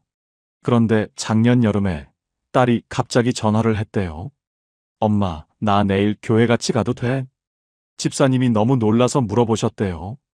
왜? 무슨 일 있어? 딸이 한참 말을 못하더래요. 그러다가 이렇게 말했대요. 엄마, 나 요즘 너무 힘들었어. 뭔가 채워지지 않는 게 있어. 친구들 만나도 일해도 영화 봐도 다 허전해. 그런데 이상하게 자꾸 하나님 생각이 나. 어릴 때 교회 다닐 때가 자꾸 생각나. 그날부터 딸이 다시 교회를 다니기 시작했대요. 지금은 매주 빠지지 않고 나오고 성경 공부도 하고. 집사님이 저한테 우시면서 그러셨어요. 목사님, 10년 동안 제 기도가 안 들린 줄 알았어요. 근데 아니었어요. 하나님이 10년 동안 우리 딸 마음에 갈망을 심고 계셨던 거예요. 교회 안 다니는 동안에도 마음 한편에 빈자리를 만들어 놓으셨던 거예요. 그 빈자리가 너무 커져서 결국 다시 하나님을 찾게 된 거예요. 여러분, 지금 자녀가 교회를 떠나 있습니까? 배우자가 하나님을 믿지 않습니까? 하나님은 지금 그들의 마음에 갈망을 키우고 계실지 모릅니다. 세상 것으로는 채워지지 않는 빈자리, 뭔가 허전하고 뭔가 부족한 그 느낌. 하나님은 그 갈망이 충분히 커질 때까지 기다리고 계십니다. 그리고 때가 되면 그들이 스스로 하나님을 찾게 될 것입니다. 400년의 침묵이 이스라엘의 갈망을 키웠듯이 함께 기도하시겠습니까? 하나님 아버지, 주님은 사람의 마음에 갈망을 심으시는 분이십니다. 400년 동안 메시아를 사모하는 마음을 키우셨던 주님. 지금 아직 주님을 모르는 제 가족들의 마음에도 갈망을 심어주옵소서. 세상 것으로 채워지지 않는 빈자리를 느끼게 하시고 결국 주님을 찾게 하옵소서. 그때까지 포기하지 않고 기도하겠습니다. 예수님의 이름으로 기도합니다. 아멘. 길을 닦으시고 언어를 준비하시고 장소를 세우시고 갈망을 키우셨습니다. 그런데 여러분, 하나님은 아무렇게나 일하시는 분이 아닙니다. 정확한 계획과 시간표가 있습니다. 5번째 비밀, 정말 놀라운 이야기입니다. 5번째 시간을 계산하셨습니다. 여러분, 하나님이 대충 일하시는 분이라고 생각하십니까? 적당히 때가 되면 보내야지 하시는 분이라고 생각하십니까? 아닙니다. 하나님은 정확하신 분입니다. 1초도 어긋나지 않게 일하시는 분입니다. 다니엘 9장 25절 말씀입니다. 그러므로 너는 깨달아 알지니라. 예루살렘을 중건하라는 영이 날 때부터 기름 부음을 받은 자, 곧 왕이 일어나기까지 7일에와 62일에가 지날 것이요. 이 말씀이 무슨 뜻인지 아십니까? 다니엘은 메시아가 오실 정확한 시간을 예언한 것입니다. 7일에와 62일에 이것을 계산해 보겠습니다. 7 더하기 62 합해서 69일에입니다. 1에는 7년을 의미합니다. 69 곱하기 7은 483년입니다. 예루살렘을 중건하라는 영이 날 때부터 483년이 지나면 메시아가 오신다는 예언입니다. 역사를 확인해 보십시오. 페르시아의 아닥사스다 왕이 예루살렘 성벽 재건을 허락한 것이 기원전 445년입니다. 거기서 483년을 더하면 언제가 됩니까? 정확히 예수님이 공생애를 시작하신 시기입니다. 500년 전에 예언된 시간표대로 정확하게 메시아가 오셨습니다. 이것이 우연이라고 생각하십니까? 500년이라는 세월이 1년도 안 틀리고 맞아떨어졌습니다. 하나님은 시간을 계산하시는 분입니다. 대충 그때쯤이 아니라 정확히 그 해, 그 달, 그날에 일하시는 분입니다. 제가 아는 집사님 한 분이 계십니다. 인천에 사시는 50대 후반의 집사님인데요. 이 집사님이 15년 전에 큰 수술을 받으셨어요. 자궁에 혹이 생겨서 수술해야 했는데 수술비가 없으셨어요. 남편은 실직 상태였고 아이들은 학교 다니고 있었고 당장 수술비 2천만 원이 없었어요. 집사님이 얼마나 기도하셨는지 모릅니다. 하나님, 어떻게 해야 합니까? 수술 안 하면 안 되는데 돈이 없습니다. 매일 울면서 기도하셨대요. 수술 날짜가 2주 앞으로 다가왔는데도 돈이 없었어요. 1주 앞으로 다가왔는데도 돈이 없었어요. 집사님은 점점 절망하셨대요. 하나님이 안 들으시나 보다. 수술 못하게 되나 보다. 수술 3일 전이었대요. 갑자기 전화가 왔어요. 집사님 친정엄마 친구분이셨대요. 혹시 너 지금 많이 힘드니? 무슨 일 있으면 말해봐. 집사님이 울면서 사정을 말씀하셨대요. 그랬더니 그분이 그러시더래요. 내가 며칠 전에 땅을 팔았어. 그 돈 어디 쓸까 하다가 자꾸 내 생각이 나더라. 꿈에 내가 나왔어. 힘들어 보였어. 내가 도와줄게. 그분이 수술비 2천만 원을 보내주셨대요. 수술 3일 전에 딱 필요한 그 금액을. 집사님이 저한테 그러셨어요. 목사님, 왜 하나님이 미리 안 주셨을까요? 왜 수술 3일 전에 주셨을까요? 저는 그 3일의 의미를 아직도 생각해요. 하나님이 마지막까지 기다리신 건 제가 하나님만 바라보게 하시려는 거였던 것 같아요. 돈이 일찍 왔으면 저는 하나님 은혜인 줄 몰랐을 거예요. 그냥 운이 좋았네 했을 거예요. 근데 마지막 순간에 오니까 이건 하나님밖에 없다는 걸 알았어요. 여러분, 하나님의 시간표는 우리와 다릅니다. 우리는 지금 당장 원합니다. 하나님은 정확한 때에 응답하십니다. 우리가 보기에 늦은 것 같아도 하나님에게는 정확한 시간표가 있습니다. 다니엘의 예언이 500년 뒤에 정확히 이루어졌듯이 여러분의 기도도 하나님의 시간표 안에 있습니다. 1초도 늦지 않게, 1초도 빠르지 않게 정확한 때에 응답이 올 것입니다. 함께 기도하시겠습니까? 하나님 아버지, 주님은 시간을 계산하시는 분이십니다. 500년 전에 예언하시고 정확하게 이루신 주님. 저의 기도에도 주님의 시간표가 있음을 믿습니다. 제가 보기에 늦은 것 같아도 주님의 때가 있음을 신뢰합니다. 기다리는 동안 낙심하지 않게 하시고 끝까지 주님을 바라보게 하옵소서. 정확한 때에 응답하시는 주님을 찬양합니다.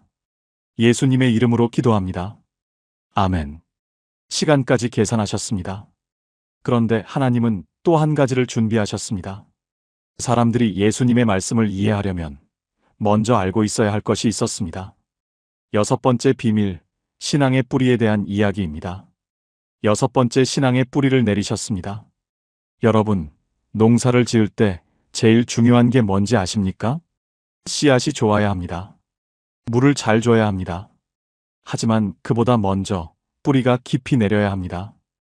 뿌리가 없으면 아무리 좋은 씨앗도 아무리 많은 물도 소용없습니다. 하나님은 복음의 씨앗을 뿌리시기 전에 먼저 뿌리를 준비하셨습니다. 그 뿌리가 바로 성경입니다. 디모데후서 3장 16절 말씀입니다. 모든 성경은 하나님의 감동으로 된 것으로 교훈과 책망과 바르게 함과 의로 교육하기에 유익하니 예수님이 오시기 전에 사람들은 성경을 통해 하나님을 알아야 했습니다. 메시아에 대한 예언을 알아야 했습니다. 그래야 예수님이 오셨을 때 이분이 그분이시다 알아볼 수 있었습니다. 400년 침묵기 동안 무슨 일이 있었는지 아십니까? 구약 성경이 완성되고 정리되었습니다. 히브리어 성경이 체계적으로 정경화되었습니다. 그리고 놀라운 일이 일어났습니다. 70인역 성경이 번역된 것입니다. 70인역이 뭐냐면요. 히브리어 구약 성경을 헬라어로 번역한 것입니다. 기원전 3세기에 이집트의 알렉산드리아에서 70명의 학자가 모여 번역했습니다.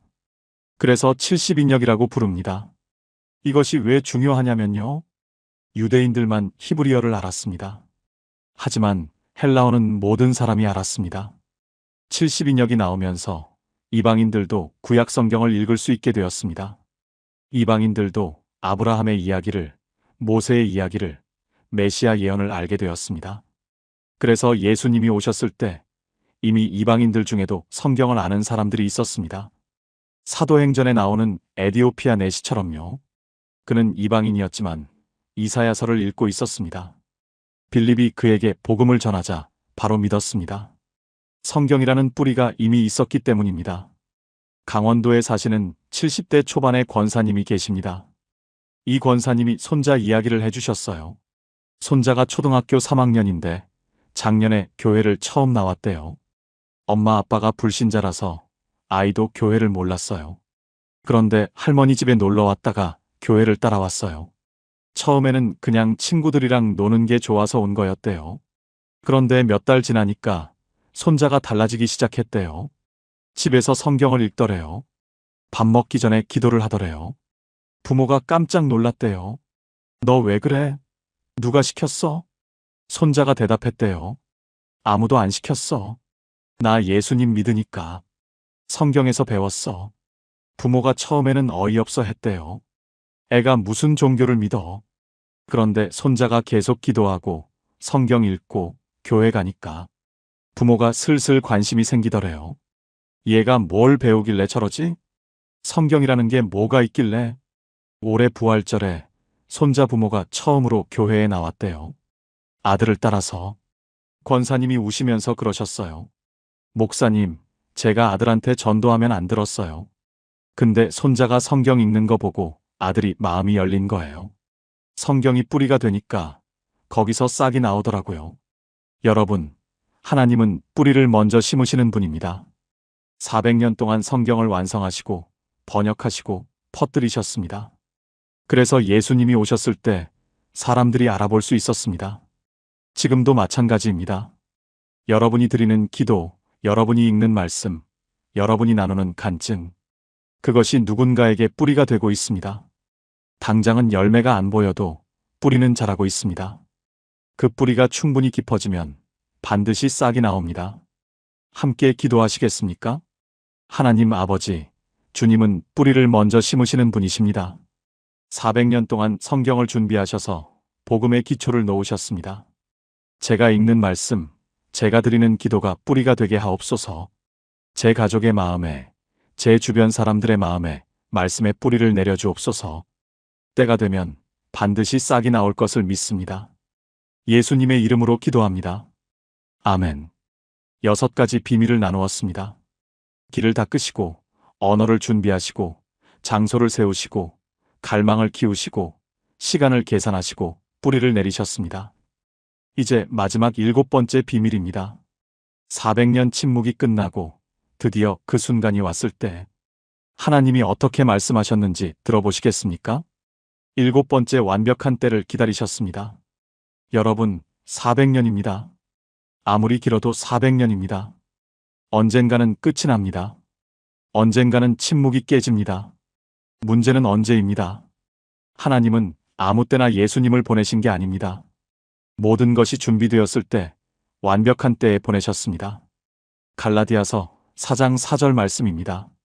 때가 참에 하나님이 그 아들을 보내사 여자에게서 나게 하시고 율법 아래에 나게 하셨으니 때가 참에 이 한마디에 400년이 담겨 있습니다. 때가 찼다는 것은 무슨 뜻입니까?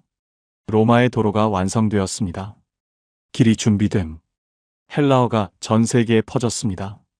언어가 준비됨. 회당이 곳곳에 세워졌습니다. 장소가 준비됨. 메시아를 향한 갈망이 최고조에 달했습니다. 마음이 준비됨. 다니엘의 예언이 가리킨 시간이 되었습니다. 시간이 맞아떨어짐. 성경이 완성되고 번역되었습니다. 뿌리가 내려짐. 모든 것이 맞아떨어진 그 순간 하나님이 침묵을 깨셨습니다. 어떻게 깨셨습니까? 천둥 같은 음성으로? 아닙니다. 아기의 울음소리로. 베들레헴 마구간에서 태어난 작은 아기. 그 울음소리가 400년 침묵을 깨뜨렸습니다. 여러분, 이것이 하나님의 방식입니다. 우리가 기대하는 것과 다릅니다. 우리는 빠른 응답을 원합니다. 하나님은 완벽한 때를 기다리십니다. 우리는 화려한 등장을 원합니다. 하나님은 조용히, 작게, 낮은 곳에서 일하십니다. 대전에 사시는 60대 후반의 집사님 이야기입니다. 이 집사님이 아들 이야기를 해주셨어요. 아들이 30대 초반인데 10년째 백수였대요. 대학 졸업하고 취업이 안 된 거예요. 처음에는 좋은 데만 넣었죠. 대기업, 공기업 다 떨어졌어요. 그 다음엔 중소기업도 넣었어요. 그것도 떨어졌어요. 몇 년 지나니까 아들이 포기하기 시작했대요. 방에 틀어박혀서 게임만 하고 밖에 안 나가고 사람 만나기를 피하고. 집사님이 얼마나 기도하셨겠습니까? 하나님, 우리 아들 일자리 주세요. 아들이 사람답게 살게 해주세요. 10년을 기도했어요. 10년 동안 아무 일도 안 일어나는 것 같았어요. 그런데 작년에요. 아들이 갑자기 이러더래요. 엄마, 나 봉사활동 가볼까? 어디서 들었는데 유기견 보호소에서 사람 찾는데. 집사님이 깜짝 놀라셨대요. 10년 동안 방에만 있던 아들이 봉사활동을 가겠다고?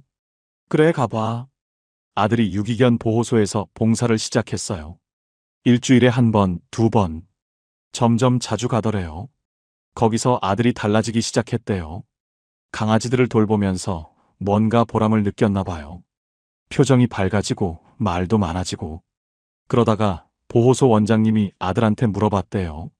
자네 혹시 정식으로 일해볼 생각 없나? 우리 보호소에 직원이 필요한데. 아들이 지금 그 보호소에서 일하고 있어요. 월급이 많지는 않대요. 하지만 아들이 행복하대요. 처음으로 내 일이 생겼다고. 집사님이 우시면서 그러셨어요. 목사님, 저는 대기업 취직시켜달라고 기도했어요. 근데 하나님은 유기견 보호소를 준비하고 계셨어요. 제가 원한 것보다 훨씬 좋은 걸 주셨어요. 대기업 갔으면 아들이 행복했을까요? 하나님은 아들한테 정말 필요한 게 뭔지 아셨던 거예요. 10년이 걸린 건 완벽한 때를 기다리신 거였어요. 여러분, 하나님의 때는 우리의 때와 다릅니다. 우리가 보기에 늦은 것 같아도 하나님에게는 완벽한 타이밍이 있습니다. 400년이 걸렸지만 때가 참에 예수님이 오셨습니다. 10년이 걸렸지만 집사님 아들에게 완벽한 자리가 준비되었습니다. 여러분의 기도도 마찬가지입니다. 지금은 침묵 같아도 하나님은 완벽한 때를 준비하고 계십니다. 그때가 차면 응답이 옵니다. 여러분이 상상한 것보다 더 좋은 모습으로 함께 기도하시겠습니까? 하나님 아버지, 주님의 때는 완벽합니다. 400년을 준비하시고 정확한 때에 예수님을 보내셨습니다. 제 기도에도 주님의 완벽한 때가 있음을 믿습니다. 제가 원하는 때가 아니라 주님이 정하신 때에 응답해 주옵소서. 그때까지 인내하며 기다리겠습니다. 주님의 신실하심을 신뢰합니다. 예수님의 이름으로 기도합니다. 아멘. 첫 번째 길을 닫고 계셨습니다. 여러분, 지금 누군가를 기다리고 계신다면 어떤 마음이실까요? 오랫동안 연락 없던 자녀가 엄마, 나 집에 갈게라고 연락이 왔다고 상상해 보십시오. 그 순간 우리는 무엇을 할까요? 그냥 가만히 앉아서 기다릴까요? 아닙니다. 집안을 청소합니다. 자녀가 좋아하는 반찬을 준비합니다. 이불을 햇볕에 널어 폭신하게 만들어 놓습니다. 현관에서 방까지 가는 길에 걸리적거리는 것들을 치웁니다. 기다림은 그냥 앉아있는 것이 아닙니다. 기다림은 준비하는 것입니다. 하나님도 그러셨습니다. 400년의 침묵 동안 하나님은 그냥 가만히 계신 게 아니었습니다. 아들을 보내실 준비를 하고 계셨습니다. 그 첫 번째가 바로 길이었습니다. 이사야 40장 3절 말씀입니다. 외치는 자의 소리여 이르되 너희는 광야에서 여호와의 길을 예비하라 사막에서 우리 하나님의 대로를 평탄하게 하라. 이 말씀은 메시아가 오시기 전에 길을 예비하라는 예언입니다. 그런데 여러분, 이 예언이 얼마나 구체적으로 이루어졌는지 아십니까? 400년 침묵기 동안 로마 제국이 세계를 통일했습니다. 그리고 로마는 엄청난 일을 했습니다. 제국 전역에 도로를 깔았습니다. 그냥 도로가 아닙니다. 로마가 건설한 도로의 총 길이가 얼마인지 아십니까? 8만 킬로미터입니다. 지구 둘레가 4만 킬로미터인데 지구를 두 바퀴 도는 길이입니다.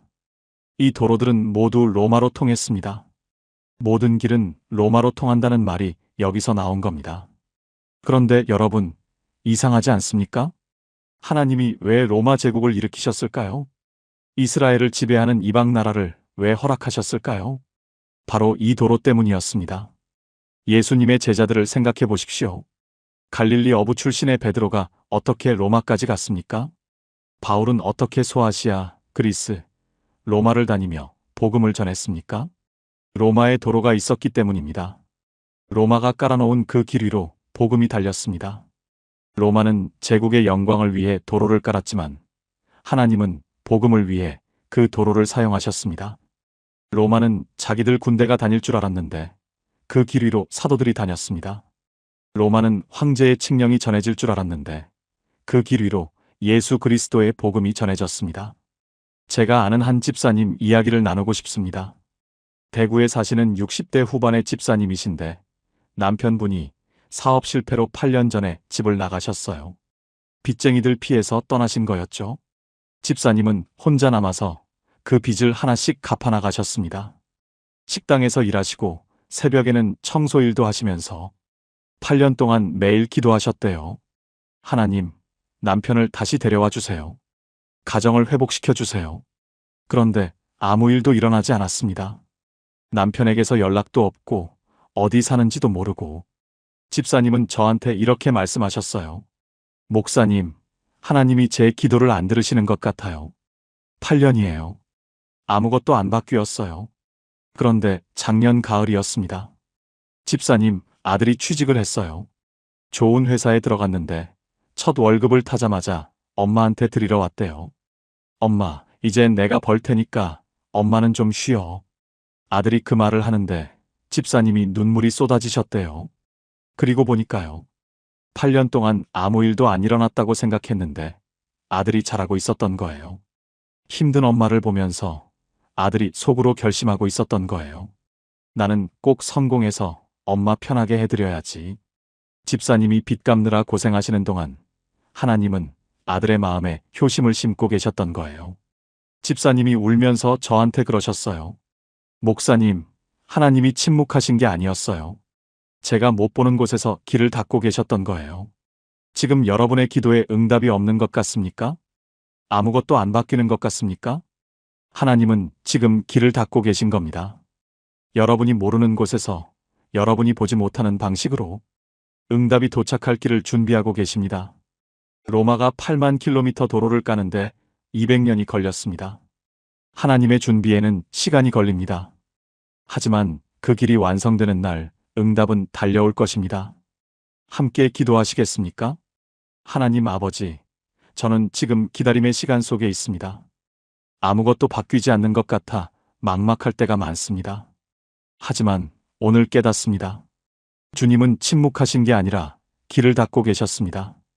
지금 제 기도의 응답이 도착할 길도 준비하고 계심을 믿습니다. 제가 보지 못하는 곳에서 일하고 계신 주님을 신뢰합니다. 예수님의 이름으로 기도합니다. 아멘. 길을 닫고 계셨던 하나님. 그런데 길만 닦으시면 뭐합니까? 그 길 위로 전해질 말이 있어야 합니다. 하나님은 두 번째로 무엇을 준비하셨을까요? 두 번째 언어를 준비하셨습니다. 여러분, 외국에 나가보신 적 있으십니까? 말이 안 통하면 얼마나 답답한지 아실 겁니다. 길을 물어봐도 못 알아듣고 밥을 시켜도 뭐가 나올지 모르고 손짓발짓으로 겨우 소통하는 그 답답함. 말이 통하지 않으면 마음도 전할 수가 없습니다. 하나님은 이것을 아셨습니다. 복음이 온 세상에 전해지려면 모든 사람이 알아들을 수 있는 언어가 필요했습니다. 그래서 400년 침묵기 동안 하나님이 하신 두 번째 일, 바로 공용어를 준비하신 것입니다. 사도행전 2장 8절 말씀입니다. 우리가 각 사람이 난 곳 방언으로 듣게 되는 것이 어찌 됨이냐? 오순절에 성령이 임하셨을 때 각 나라에서 온 사람들이 자기 언어로 복음을 들었습니다. 하나님은 언어의 장벽을 허무시는 분이십니다. 400년 침묵기 동안 무슨 일이 있었는지 아십니까? 알렉산더 대왕이 세계를 정복했습니다. 그리스의 젊은 왕이 불과 10년 만에 이집트, 페르시아, 인도까지 정복했습니다. 그런데 알렉산더가 정복한 것은 땅만이 아니었습니다. 언어도 함께 퍼졌습니다. 그리스어, 헬라어가 제국 전역의 공용어가 되었습니다. 시장에서도, 법정에서도, 학교에서도 헬라어를 썼습니다. 여러분, 신약 성경이 무슨 언어로 기록되었는지 아십니까? 히브리어가 아닙니다. 헬라어입니다. 예수님은 아람어를 쓰셨는데 왜 신약 성경은 헬라어로 쓰였을까요? 온 세상 사람들이 읽을 수 있게 하기 위해서입니다. 당시 헬라어는 지금의 영어와 같았습니다. 로마 사람도, 이집트 사람도, 소아시아 사람도 다 헬라어를 알아들었습니다. 바울이 로마서를 썼습니다. 헬라어로 썼습니다. 그래서 로마 사람들이 읽을 수 있었습니다. 요한이 요한복음을 썼습니다. 헬라어로 썼습니다. 그래서 에베소 사람들이, 소아시아 사람들이 읽을 수 있었습니다. 만약 히브리어로만 성경이 기록되었다면 어땠을까요? 유대인들만 읽을 수 있었을 겁니다. 복음이 온 세계로 퍼지기 어려웠을 겁니다. 알렉산더는 자기 영광을 위해 세계를 정복했습니다. 그리스 문화를 퍼뜨리고 싶었습니다. 하지만 하나님은 그것을 복음을 위해 사용하셨습니다. 알렉산더는 헬라어를 퍼뜨렸고 그 헬라어로 신약 성경이 기록되었습니다. 알렉산더는 33세에 죽었습니다. 자기가 뭘 한 건지도 모른 채 죽었습니다. 하지만 그가 퍼뜨린 언어 위에 복음이 기록되었습니다. 하나님의 섭리입니다. 부산에 사시는 70대 권사님 한 분이 계십니다. 이 권사님의 손녀가 미국으로 유학을 갔어요. 권사님이 얼마나 걱정을 하셨는지 모릅니다. 손녀가 미국 가서 신앙을 잃어버리면 어쩌지? 거기서 이상한 친구들 만나면 어쩌지? 매일 새벽마다 손녀를 위해 기도하셨어요. 그런데 손녀한테서 연락이 뜸해지기 시작했습니다. 카톡을 보내도 답이 늦고 전화해도 잘 안 받고 권사님 마음이 타들어갔습니다. 역시 미국 가더니 변했구나. 교회도 안 다니는 것 같다. 그런데 1년 후에 손녀가 방학 때 한국에 왔어요. 권사님이 조심스럽게 물어보셨대요. 너 거기서 교회 다니니? 손녀가 웃으면서 대답했대요. 할머니, 나 거기서 한인교회 다니는데 영어 예배팀에서 봉사해요. 미국 친구들한테 복음 전하고 있어요. 권사님이 깜짝 놀라셨어요. 뭐? 내가 복음을 전해? 손녀가 그랬대요. 할머니, 내가 영어 잘한다고 미국 보내주셨잖아요. 근데 그 영어로 미국 친구들한테 예수님 이야기하고 있어요. 할머니 기도 덕분이에요. 권사님이 저한테 우시면서 말씀하셨어요. 목사님, 저는 손녀가 신앙 잃어버릴까봐 걱정만 했는데요. 하나님은 손녀한테 영어를 가르쳐서 복음 전하게 하셨더라고요. 제가 못 가는 미국 땅에 손녀를 보내셔서 복음을 전하게 하셨어요. 여러분, 지금 자녀나 손주가 먼 곳에 가 있습니까? 유학 간 자녀, 타지에서 일하는 자녀가 걱정되십니까? 하나님은 그 거리 속에서도 일하고 계십니다. 그들이 배우는 언어, 그들이 만나는 사람, 그들이 경험하는 것들. 하나님은 그 모든 것을 복음을 위해 사용하실 수 있습니다. 알렉산더는 자기 영광을 위해 헬라어를 퍼뜨렸지만 하나님은 그것으로 성경을 기록하셨습니다. 여러분의 자녀가 배우는 것들도 하나님은 선한 목적으로 사용하실 겁니다. 함께 기도하시겠습니까? 하나님 아버지, 주님은 언어의 장벽도 허무시는 분이십니다.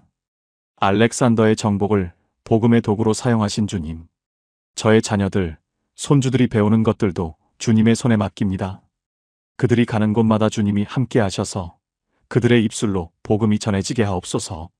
제가 걱정하는 동안에도 일하고 계신 주님을 신뢰합니다. 예수님의 이름으로 기도합니다. 아멘. 길도 닦으셨고 언어도 준비하셨습니다. 그런데 복음이 전해지려면 한 가지가 더 필요합니다. 사람들이 모여서 말씀을 들을 장소가 있어야 합니다. 하나님이 세 번째로 무엇을 준비하셨는지 들어보시겠습니까? 세 번째 만남의 장소를 세우셨습니다. 여러분, 예수님이 공생의 기간에 어디서 가르치셨는지 아십니까? 산 위에서도 가르치셨고 호숫가에서도 가르치셨지만 가장 많이 가르치셨던 곳이 있습니다. 바로 회당입니다.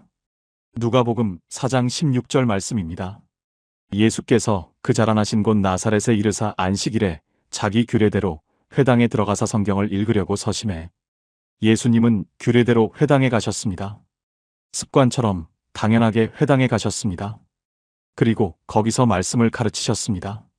그런데 여러분, 이상하지 않습니까? 구약 성경에는 회당이라는 단어가 없습니다. 모세도 회당에 간 적 없고 다윗도 회당에 간 적 없습니다. 구약 시대에는 성전만 있었지 회당은 없었습니다. 그러면 회당은 언제 생긴 걸까요? 바로 400년 침묵기 동안입니다. 바빌론의 포로로 끌려간 유대인들은 성전에 갈 수 없었습니다. 예루살렘 성전은 무너졌고 그들은 이방 땅에 있었습니다. 그래서 그들은 작은 모임을 시작했습니다. 동네마다 모여서 성경을 읽고 기도하고 하나님을 예배했습니다. 이것이 회당의 시작입니다. 성전을 잃어버린 슬픔 속에서 회당이 태어났습니다. 400년이 지나는 동안 회당은 엄청나게 퍼졌습니다. 유대인이 사는 곳마다 회당이 세워졌습니다. 예루살렘에만 수백 개의 회당이 있었고 로마 제국 전역에 회당이 있었습니다. 알렉산드리아에도 안디옥에도 로마에도 회당이 있었습니다. 하나님은 왜 회당을 준비하셨을까요? 예수님과 제자들이 복음을 전할 장소가 필요했기 때문입니다. 예수님은 회당에서 가르치셨습니다. 바울도 새로운 도시에 가면 제일 먼저 회당을 찾았습니다. 사도행전을 보시면 바울이 가는 도시마다 회당에 들어가 복음을 전했다고 나옵니다. 회당이 없었다면 바울은 어디서 사람들을 만났을까요? 거리에서 소리쳐야 했을 겁니다. 하지만 회당이 있었기에 이미 하나님을 찾는 사람들이 모여 있었습니다. 이미 성경을 알고 메시아를 기다리는 사람들이 모여 있었습니다. 바울은 그 준비된 밭에 씨를 뿌리기만 하면 됐습니다. 저희 교회에 80대 권사님 한 분이 계십니다. 이 권사님 이야기가 참 은혜로워요. 권사님이 50대 때 남편분이 갑자기 돌아가셨어요. 심장마비였대요. 아침에 다녀올게 하고 출근하셨는데 회사에서 쓰러지셔서 그대로 하늘 날아가셨어요. 권사님이 얼마나 힘드셨겠습니까? 장례 치르고 아이들 키우고 혼자서 다 감당해야 했어요. 그때 권사님은 교회를 다니지 않으셨어요. 너무 힘들어서 어디라도 가고 싶었대요. 그래서 동네 산책을 하셨는데 골목 끝에 작은 교회가 있었대요. 간판도 낡고 건물도 허름한 작은 교회. 그냥 지나가려는데 안에서 찬송 소리가 들렸대요. 주 하나님 지으신 모든 세계. 그 찬송 소리에 발길이 멈춰졌대요. 문을 열고 들어갔는데 할머니 몇 분이 저녁 기도 모임을 하고 계셨대요. 권사님이 들어가니까 다들 반갑게 맞아주시고 옆에 앉으라고 하시더래요. 그날 저녁 권사님이 그 작은 기도 모임에서 펑펑 우셨대요. 남편 잃은 슬픔을 처음으로 털어놓으셨대요. 할머니들이 권사님 손잡고 기도해 주셨대요. 그게 30년 전이에요. 그 작은 교회에서 신앙이 시작되셨고 지금까지 주님 믿고 계세요. 권사님이 이렇게 말씀하셨어요. 목사님, 그날 그 교회가 거기 없었으면 저는 어떻게 됐을까요? 그 교회가 그 골목에 있었던 게 우연이 아니에요. 하나님이 저를 위해 그 자리에 미리 세워놓으신 거예요.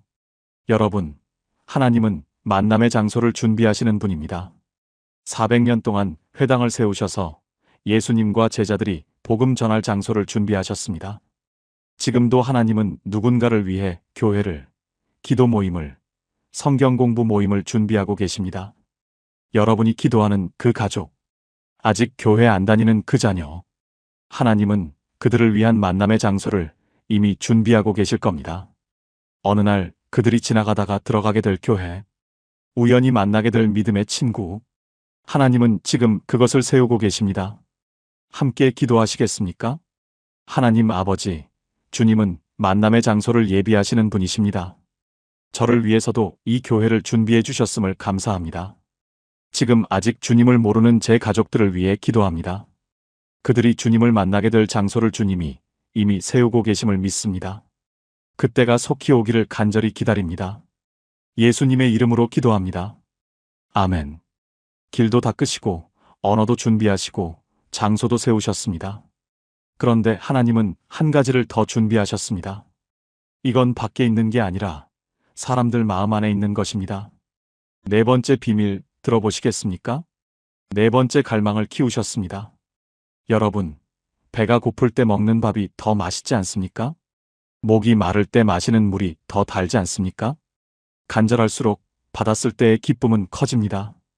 하나님은 이것을 아셨습니다. 메시아가 오실 때 사람들이 준비되어 있어야 했습니다. 그냥 아 왔구나 하고 무심하게 넘어가면 안 됐습니다. 목이 타도록 기다리고 간절히 사모하는 마음이 필요했습니다. 400년의 침묵은 그 갈망을 키우는 시간이었습니다. 시편 42편 1절 말씀입니다. 하나님이여, 사슴이 시냇물을 찾기에 갈급함같이 내 영혼이 주를 찾기에 갈급하니이다. 사슴이 물을 찾듯이 하나님을 갈망하는 마음. 400년의 침묵은 이스라엘 백성들에게 이 갈급함을 심었습니다. 400년 동안 이스라엘은 계속 지배를 받았습니다. 페르시아에게, 그리스에게, 그리고 로마에게. 선지자의 음성도 없고, 기적도 없고, 하나님의 직접적인 개입도 없었습니다. 사람들은 점점 더 목말라갔습니다. 메시아가 언제 오십니까? 다윗의 자손이 언제 나타나십니까? 우리를 구원해 주실 분이 언제 오십니까? 이 질문이 대대로 이어졌습니다. 아버지가 아들에게, 아들이 손자에게. 우리는 메시아를 기다리는 민족이다. 언젠가 반드시 그분이 오신다. 그래서 예수님이 태어나셨을 때 사람들은 준비가 되어 있었습니다. 마태복음 2장에 동방박사들이 나옵니다. 그들은 먼 나라에서 별을 보고 찾아왔습니다. 유대인의 왕으로 나신 이가 어디 계시냐? 이방인들까지도 메시아를 기다리고 있었습니다. 누가복음 2장에 시므온이라는 노인이 나옵니다. 그는 성령의 지시를 받아 성전에서 기다리고 있었습니다. 내가 죽기 전에 메시아를 보게 해주신다고 하셨다. 아기 예수님을 품에 안았을 때 시므온은 말했습니다. 이제야 죽어도 여한이 없습니다. 평생을 기다렸던 갈망이 채워지는 순간이었습니다. 광주에 사시는 60대 초반의 집사님이 계세요. 이 집사님이 작년에 저한테 찾아오셔서 간증을 해주셨어요. 집사님 딸이 20대 후반인데 10년째 교회를 안 다녔대요. 대학교 때 교회를 떠났고 취직하고 나서도 안 다녔어요. 집사님이 얼마나 마음이 아프셨겠습니까? 매주 주일마다 딸 빈자리가 보이고 오늘은 올까? 기대했다가 실망하고 10년 동안 같은 기도를 드리셨대요. 하나님, 우리 딸 다시 교회로 돌아오게 해주세요. 그런데 작년 여름에 딸이 갑자기 전화를 했대요. 엄마, 나 내일 교회 같이 가도 돼? 집사님이 너무 놀라서 물어보셨대요. 왜? 무슨 일 있어? 딸이 한참 말을 못하더래요. 그러다가 이렇게 말했대요.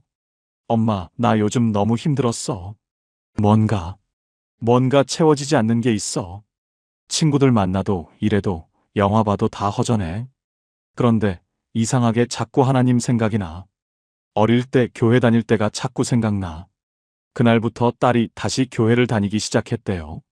지금은 매주 빠지지 않고 나오고 성경 공부도 하고. 집사님이 저한테 우시면서 그러셨어요.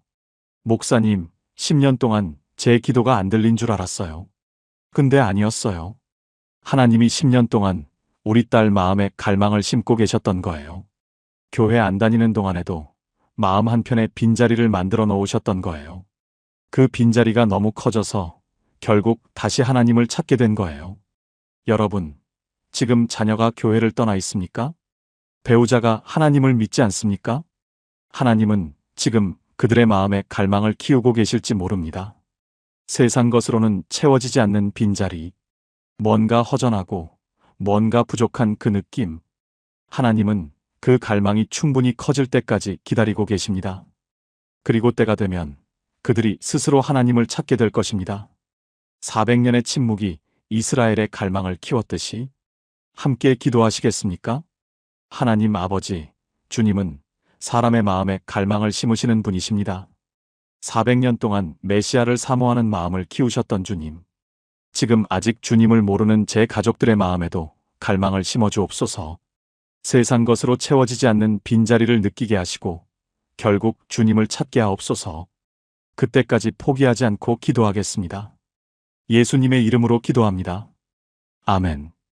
길을 닦으시고 언어를 준비하시고 장소를 세우시고 갈망을 키우셨습니다. 그런데 여러분, 하나님은 아무렇게나 일하시는 분이 아닙니다.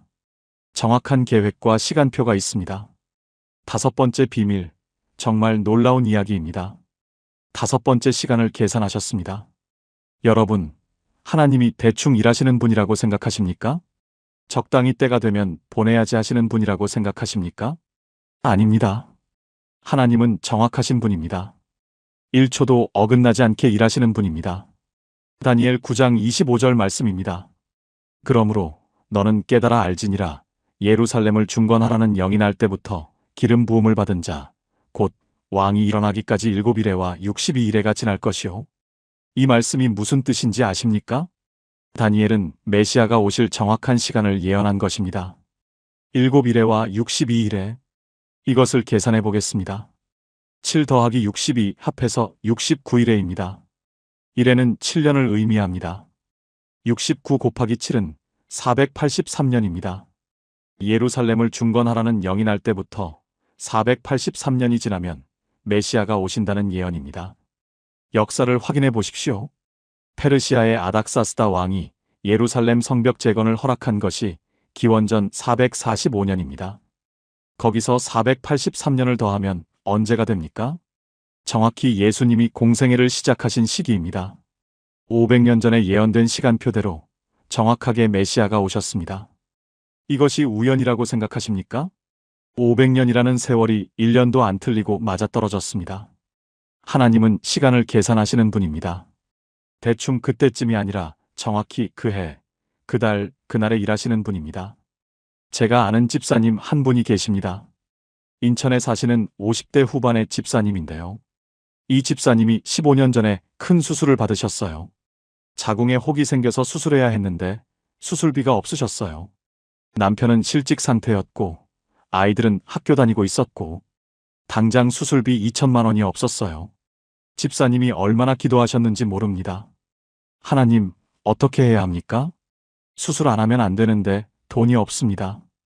매일 울면서 기도하셨대요. 수술 날짜가 2주 앞으로 다가왔는데도 돈이 없었어요. 1주 앞으로 다가왔는데도 돈이 없었어요. 집사님은 점점 절망하셨대요. 하나님이 안 들으시나 보다. 수술 못하게 되나 보다. 수술 3일 전이었대요. 갑자기 전화가 왔어요. 집사님, 친정엄마 친구분이셨대요. 혹시 너 지금 많이 힘드니? 무슨 일 있으면 말해봐. 집사님이 울면서 사정을 말씀하셨대요. 그랬더니 그분이 그러시더래요. 내가 며칠 전에 땅을 팔았어. 그 돈 어디 쓸까 하다가 자꾸 내 생각이 나더라. 꿈에 내가 나왔어. 힘들어 보였어. 내가 도와줄게. 그분이 수술비 2천만 원을 보내주셨대요. 수술 3일 전에 딱 필요한 그 금액을. 집사님이 저한테 그러셨어요. 목사님, 왜 하나님이 미리 안 주셨을까요? 왜 수술 3일 전에 주셨을까요? 저는 그 3일의 의미를 아직도 생각해요. 하나님이 마지막까지 기다리신 건 제가 하나님만 바라보게 하시려는 거였던 것 같아요. 돈이 일찍 왔으면 저는 하나님 은혜인 줄 몰랐을 거예요. 그냥 운이 좋았네 했을 거예요. 근데 마지막 순간에 오니까 이건 하나님밖에 없다는 걸 알았어요. 여러분, 하나님의 시간표는 우리와 다릅니다. 우리는 지금 당장 원합니다. 하나님은 정확한 때에 응답하십니다. 우리가 보기에 늦은 것 같아도 하나님에게는 정확한 시간표가 있습니다. 다니엘의 예언이 500년 뒤에 정확히 이루어졌듯이 여러분의 기도도 하나님의 시간표 안에 있습니다. 1초도 늦지 않게, 1초도 빠르지 않게 정확한 때에 응답이 올 것입니다. 함께 기도하시겠습니까? 하나님 아버지, 주님은 시간을 계산하시는 분이십니다. 500년 전에 예언하시고 정확하게 이루신 주님. 저의 기도에도 주님의 시간표가 있음을 믿습니다. 제가 보기에 늦은 것 같아도 주님의 때가 있음을 신뢰합니다. 기다리는 동안 낙심하지 않게 하시고 끝까지 주님을 바라보게 하옵소서. 정확한 때에 응답하시는 주님을 찬양합니다. 예수님의 이름으로 기도합니다. 아멘. 시간까지 계산하셨습니다. 그런데 하나님은 또 한 가지를 준비하셨습니다. 사람들이 예수님의 말씀을 이해하려면 먼저 알고 있어야 할 것이 있었습니다. 6번째 비밀, 신앙의 뿌리에 대한 이야기입니다. 6번째 신앙의 뿌리를 내리셨습니다. 여러분, 농사를 지을 때 제일 중요한 게 뭔지 아십니까? 씨앗이 좋아야 합니다. 물을 잘 줘야 합니다. 하지만 그보다 먼저 뿌리가 깊이 내려야 합니다. 뿌리가 없으면 아무리 좋은 씨앗도 아무리 많은 물도 소용없습니다. 하나님은 복음의 씨앗을 뿌리시기 전에 먼저 뿌리를 준비하셨습니다. 그 뿌리가 바로 성경입니다. 디모데후서 3장 16절 말씀입니다. 모든 성경은 하나님의 감동으로 된 것으로 교훈과 책망과 바르게 함과 의로 교육하기에 유익하니. 예수님이 오시기 전에 사람들은 성경을 통해 하나님을 알아야 했습니다. 메시아에 대한 예언을 알아야 했습니다. 그래야 예수님이 오셨을 때 이분이 그분이시다 알아볼 수 있었습니다. 400년 침묵기 동안 무슨 일이 있었는지 아십니까? 구약 성경이 완성되고 정리되었습니다. 히브리어 성경이 체계적으로 정경화되었습니다. 그리고 놀라운 일이 일어났습니다. 70인역 성경이 번역된 것입니다. 70인역이 뭐냐면요. 히브리어 구약 성경을 헬라어로 번역한 것입니다. 기원전 3세기에 이집트의 알렉산드리아에서 70명의 학자가 모여 번역했습니다. 그래서 70인역이라고 부릅니다. 이것이 왜 중요하냐면요. 유대인들만 히브리어를 알았습니다. 하지만 헬라어는 모든 사람이 알았습니다. 70인역이 나오면서 이방인들도 구약 성경을 읽을 수 있게 되었습니다. 이방인들도 아브라함의 이야기를, 모세의 이야기를, 메시아 예언을 알게 되었습니다. 그래서 예수님이 오셨을 때 이미 이방인들 중에도 성경을 아는 사람들이 있었습니다. 사도행전에 나오는 에디오피아 내시처럼요. 그는 이방인이었지만 이사야서를 읽고 있었습니다. 빌립이 그에게 복음을 전하자 바로 믿었습니다. 성경이라는 뿌리가 이미 있었기 때문입니다. 강원도에 사시는 70대 초반의 권사님이 계십니다. 이 권사님이 손자 이야기를 해주셨어요. 손자가 초등학교 3학년인데 작년에 교회를 처음 나왔대요. 엄마 아빠가 불신자라서 아이도 교회를 몰랐어요. 그런데 할머니 집에 놀러 왔다가 교회를 따라왔어요. 처음에는 그냥 친구들이랑 노는 게 좋아서 온 거였대요. 그런데 몇 달 지나니까 손자가 달라지기 시작했대요. 집에서 성경을 읽더래요. 밥 먹기 전에 기도를 하더래요. 부모가 깜짝 놀랐대요. 너 왜 그래? 누가 시켰어? 손자가 대답했대요. 아무도 안 시켰어. 나 예수님 믿으니까. 성경에서 배웠어. 부모가 처음에는 어이없어 했대요. 애가 무슨 종교를 믿어? 그런데 손자가 계속 기도하고 성경 읽고 교회 가니까 부모가 슬슬 관심이 생기더래요. 얘가 뭘 배우길래 저러지? 성경이라는 게 뭐가 있길래? 올해 부활절에 손자 부모가 처음으로 교회에 나왔대요. 아들을 따라서. 권사님이 우시면서 그러셨어요. 목사님, 제가 아들한테 전도하면 안 들었어요. 근데 손자가 성경 읽는 거 보고 아들이 마음이 열린 거예요. 성경이 뿌리가 되니까 거기서 싹이 나오더라고요. 여러분, 하나님은 뿌리를 먼저 심으시는 분입니다. 400년 동안 성경을 완성하시고 번역하시고 퍼뜨리셨습니다. 그래서 예수님이 오셨을 때 사람들이 알아볼 수 있었습니다. 지금도 마찬가지입니다. 여러분이 드리는 기도, 여러분이 읽는 말씀, 여러분이 나누는 간증, 그것이 누군가에게 뿌리가 되고 있습니다. 당장은 열매가 안 보여도 뿌리는 자라고 있습니다. 그 뿌리가 충분히 깊어지면 반드시 싹이 나옵니다. 함께 기도하시겠습니까? 하나님 아버지, 주님은 뿌리를 먼저 심으시는 분이십니다. 400년 동안 성경을 준비하셔서 복음의 기초를 놓으셨습니다. 제가 읽는 말씀, 제가 드리는 기도가 뿌리가 되게 하옵소서. 제 가족의 마음에, 제 주변 사람들의 마음에 말씀의 뿌리를 내려주옵소서. 때가 되면 반드시 싹이 나올 것을 믿습니다. 예수님의 이름으로 기도합니다. 아멘. 6가지 비밀을 나누었습니다. 길을 닦으시고, 언어를 준비하시고, 장소를 세우시고, 갈망을 키우시고, 시간을 계산하시고, 뿌리를 내리셨습니다. 이제 마지막 7번째 비밀입니다.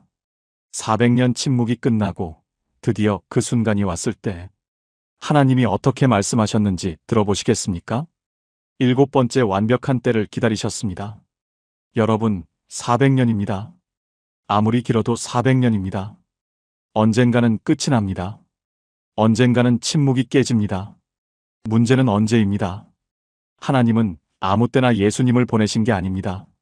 모든 것이 준비되었을 때 완벽한 때에 보내셨습니다. 갈라디아서 4장 4절 말씀입니다. 때가 참에 하나님이 그 아들을 보내사 여자에게서 나게 하시고 율법 아래에 나게 하셨으니 때가 참에 이 한마디에 400년이 담겨 있습니다. 때가 찼다는 것은 무슨 뜻입니까? 로마의 도로가 완성되었습니다. 길이 준비됨. 헬라어가 전 세계에 퍼졌습니다. 언어가 준비됨. 회당이 곳곳에 세워졌습니다. 장소가 준비됨. 메시아를 향한 갈망이 최고조에 달했습니다. 마음이 준비됨. 다니엘의 예언이 가리킨 시간이 되었습니다. 시간이 맞아떨어짐. 성경이 완성되고 번역되었습니다. 뿌리가 내려짐. 모든 것이 맞아떨어진 그 순간 하나님이 침묵을 깨셨습니다. 어떻게 깨셨습니까? 천둥 같은 음성으로? 아닙니다. 아기의 울음소리로. 베들레헴 마구간에서 태어난 작은 아기. 그 울음소리가 400년 침묵을 깨뜨렸습니다. 여러분, 이것이 하나님의 방식입니다. 우리가 기대하는 것과 다릅니다. 우리는 빠른 응답을 원합니다. 하나님은 완벽한 때를 기다리십니다. 우리는 화려한 등장을 원합니다. 하나님은 조용히, 작게, 낮은 곳에서 일하십니다. 대전에 사시는 60대 후반의 집사님 이야기입니다. 이 집사님이 아들 이야기를 해주셨어요. 아들이 30대 초반인데 10년째 백수였대요. 대학 졸업하고 취업이 안 된 거예요. 처음에는 좋은 데만 넣었죠. 대기업, 공기업. 다 떨어졌어요. 그 다음엔 중소기업도 넣었어요. 그것도 떨어졌어요. 몇 년 지나니까 아들이 포기하기 시작했대요. 방에 틀어박혀서 게임만 하고, 밖에 안 나가고, 사람 만나기를 피하고. 집사님이 얼마나 기도하셨겠습니까? 하나님, 우리 아들 일자리 주세요. 아들이 사람답게 살게 해주세요. 10년을 기도했어요. 10년 동안 아무 일도 안 일어나는 것 같았어요. 그런데 작년에요. 아들이 갑자기 이러더래요. 엄마, 나 봉사활동 가볼까? 어디서 들었는데 유기견 보호소에서 사람 찾는데. 집사님이 깜짝 놀라셨대요. 10년 동안 방에만 있던 아들이 봉사활동을 가겠다고? 그래, 가봐. 아들이 유기견 보호소에서 봉사를 시작했어요. 일주일에 한 번, 두 번. 점점 자주 가더래요. 거기서 아들이 달라지기 시작했대요. 강아지들을 돌보면서 뭔가 보람을 느꼈나 봐요. 표정이 밝아지고 말도 많아지고. 그러다가 보호소 원장님이 아들한테 물어봤대요. 자네 혹시 정식으로 일해볼 생각 없나? 우리 보호소에 직원이 필요한데. 아들이 지금 그 보호소에서 일하고 있어요. 월급이 많지는 않대요. 하지만 아들이 행복하대요. 처음으로 내 일이 생겼다고. 집사님이 우시면서 그러셨어요. 목사님, 저는 대기업 취직시켜달라고 기도했어요. 근데 하나님은 유기견 보호소를 준비하고 계셨어요. 제가 원한 것보다 훨씬 좋은 걸 주셨어요. 대기업 갔으면 아들이 행복했을까요? 하나님은 아들한테 정말 필요한 게 뭔지 아셨던 거예요. 10년이 걸린 건 완벽한 때를 기다리신 거였어요. 여러분, 하나님의 때는 우리의 때와 다릅니다. 우리가 보기에 늦은 것 같아도 하나님에게는 완벽한 타이밍이 있습니다. 400년이 걸렸지만 때가 참에 예수님이 오셨습니다. 10년이 걸렸지만 집사님 아들에게 완벽한 자리가 준비되었습니다. 여러분의 기도도 마찬가지입니다. 지금은 침묵 같아도 하나님은 완벽한 때를 준비하고 계십니다. 그때가 차면 응답이 옵니다. 여러분이 상상한 것보다 더 좋은 모습으로 함께 기도하시겠습니까? 하나님 아버지, 주님의 때는 완벽합니다. 400년을 준비하시고 정확한 때에 예수님을 보내셨습니다. 제 기도에도 주님의 완벽한 때가 있음을 믿습니다. 제가 원하는 때가 아니라 주님이 정하신 때에 응답해 주옵소서. 그때까지 인내하며 기다리겠습니다. 주님의 신실하심을 신뢰합니다. 예수님의 이름으로 기도합니다. 아멘. 통합 기도문. 지금까지 400년 침묵 속에 숨겨진 7가지 비밀을 나누었습니다. 이제 이 모든 내용을 담아 함께 기도드리겠습니다. 눈을 감고 마음을 모아주십시오.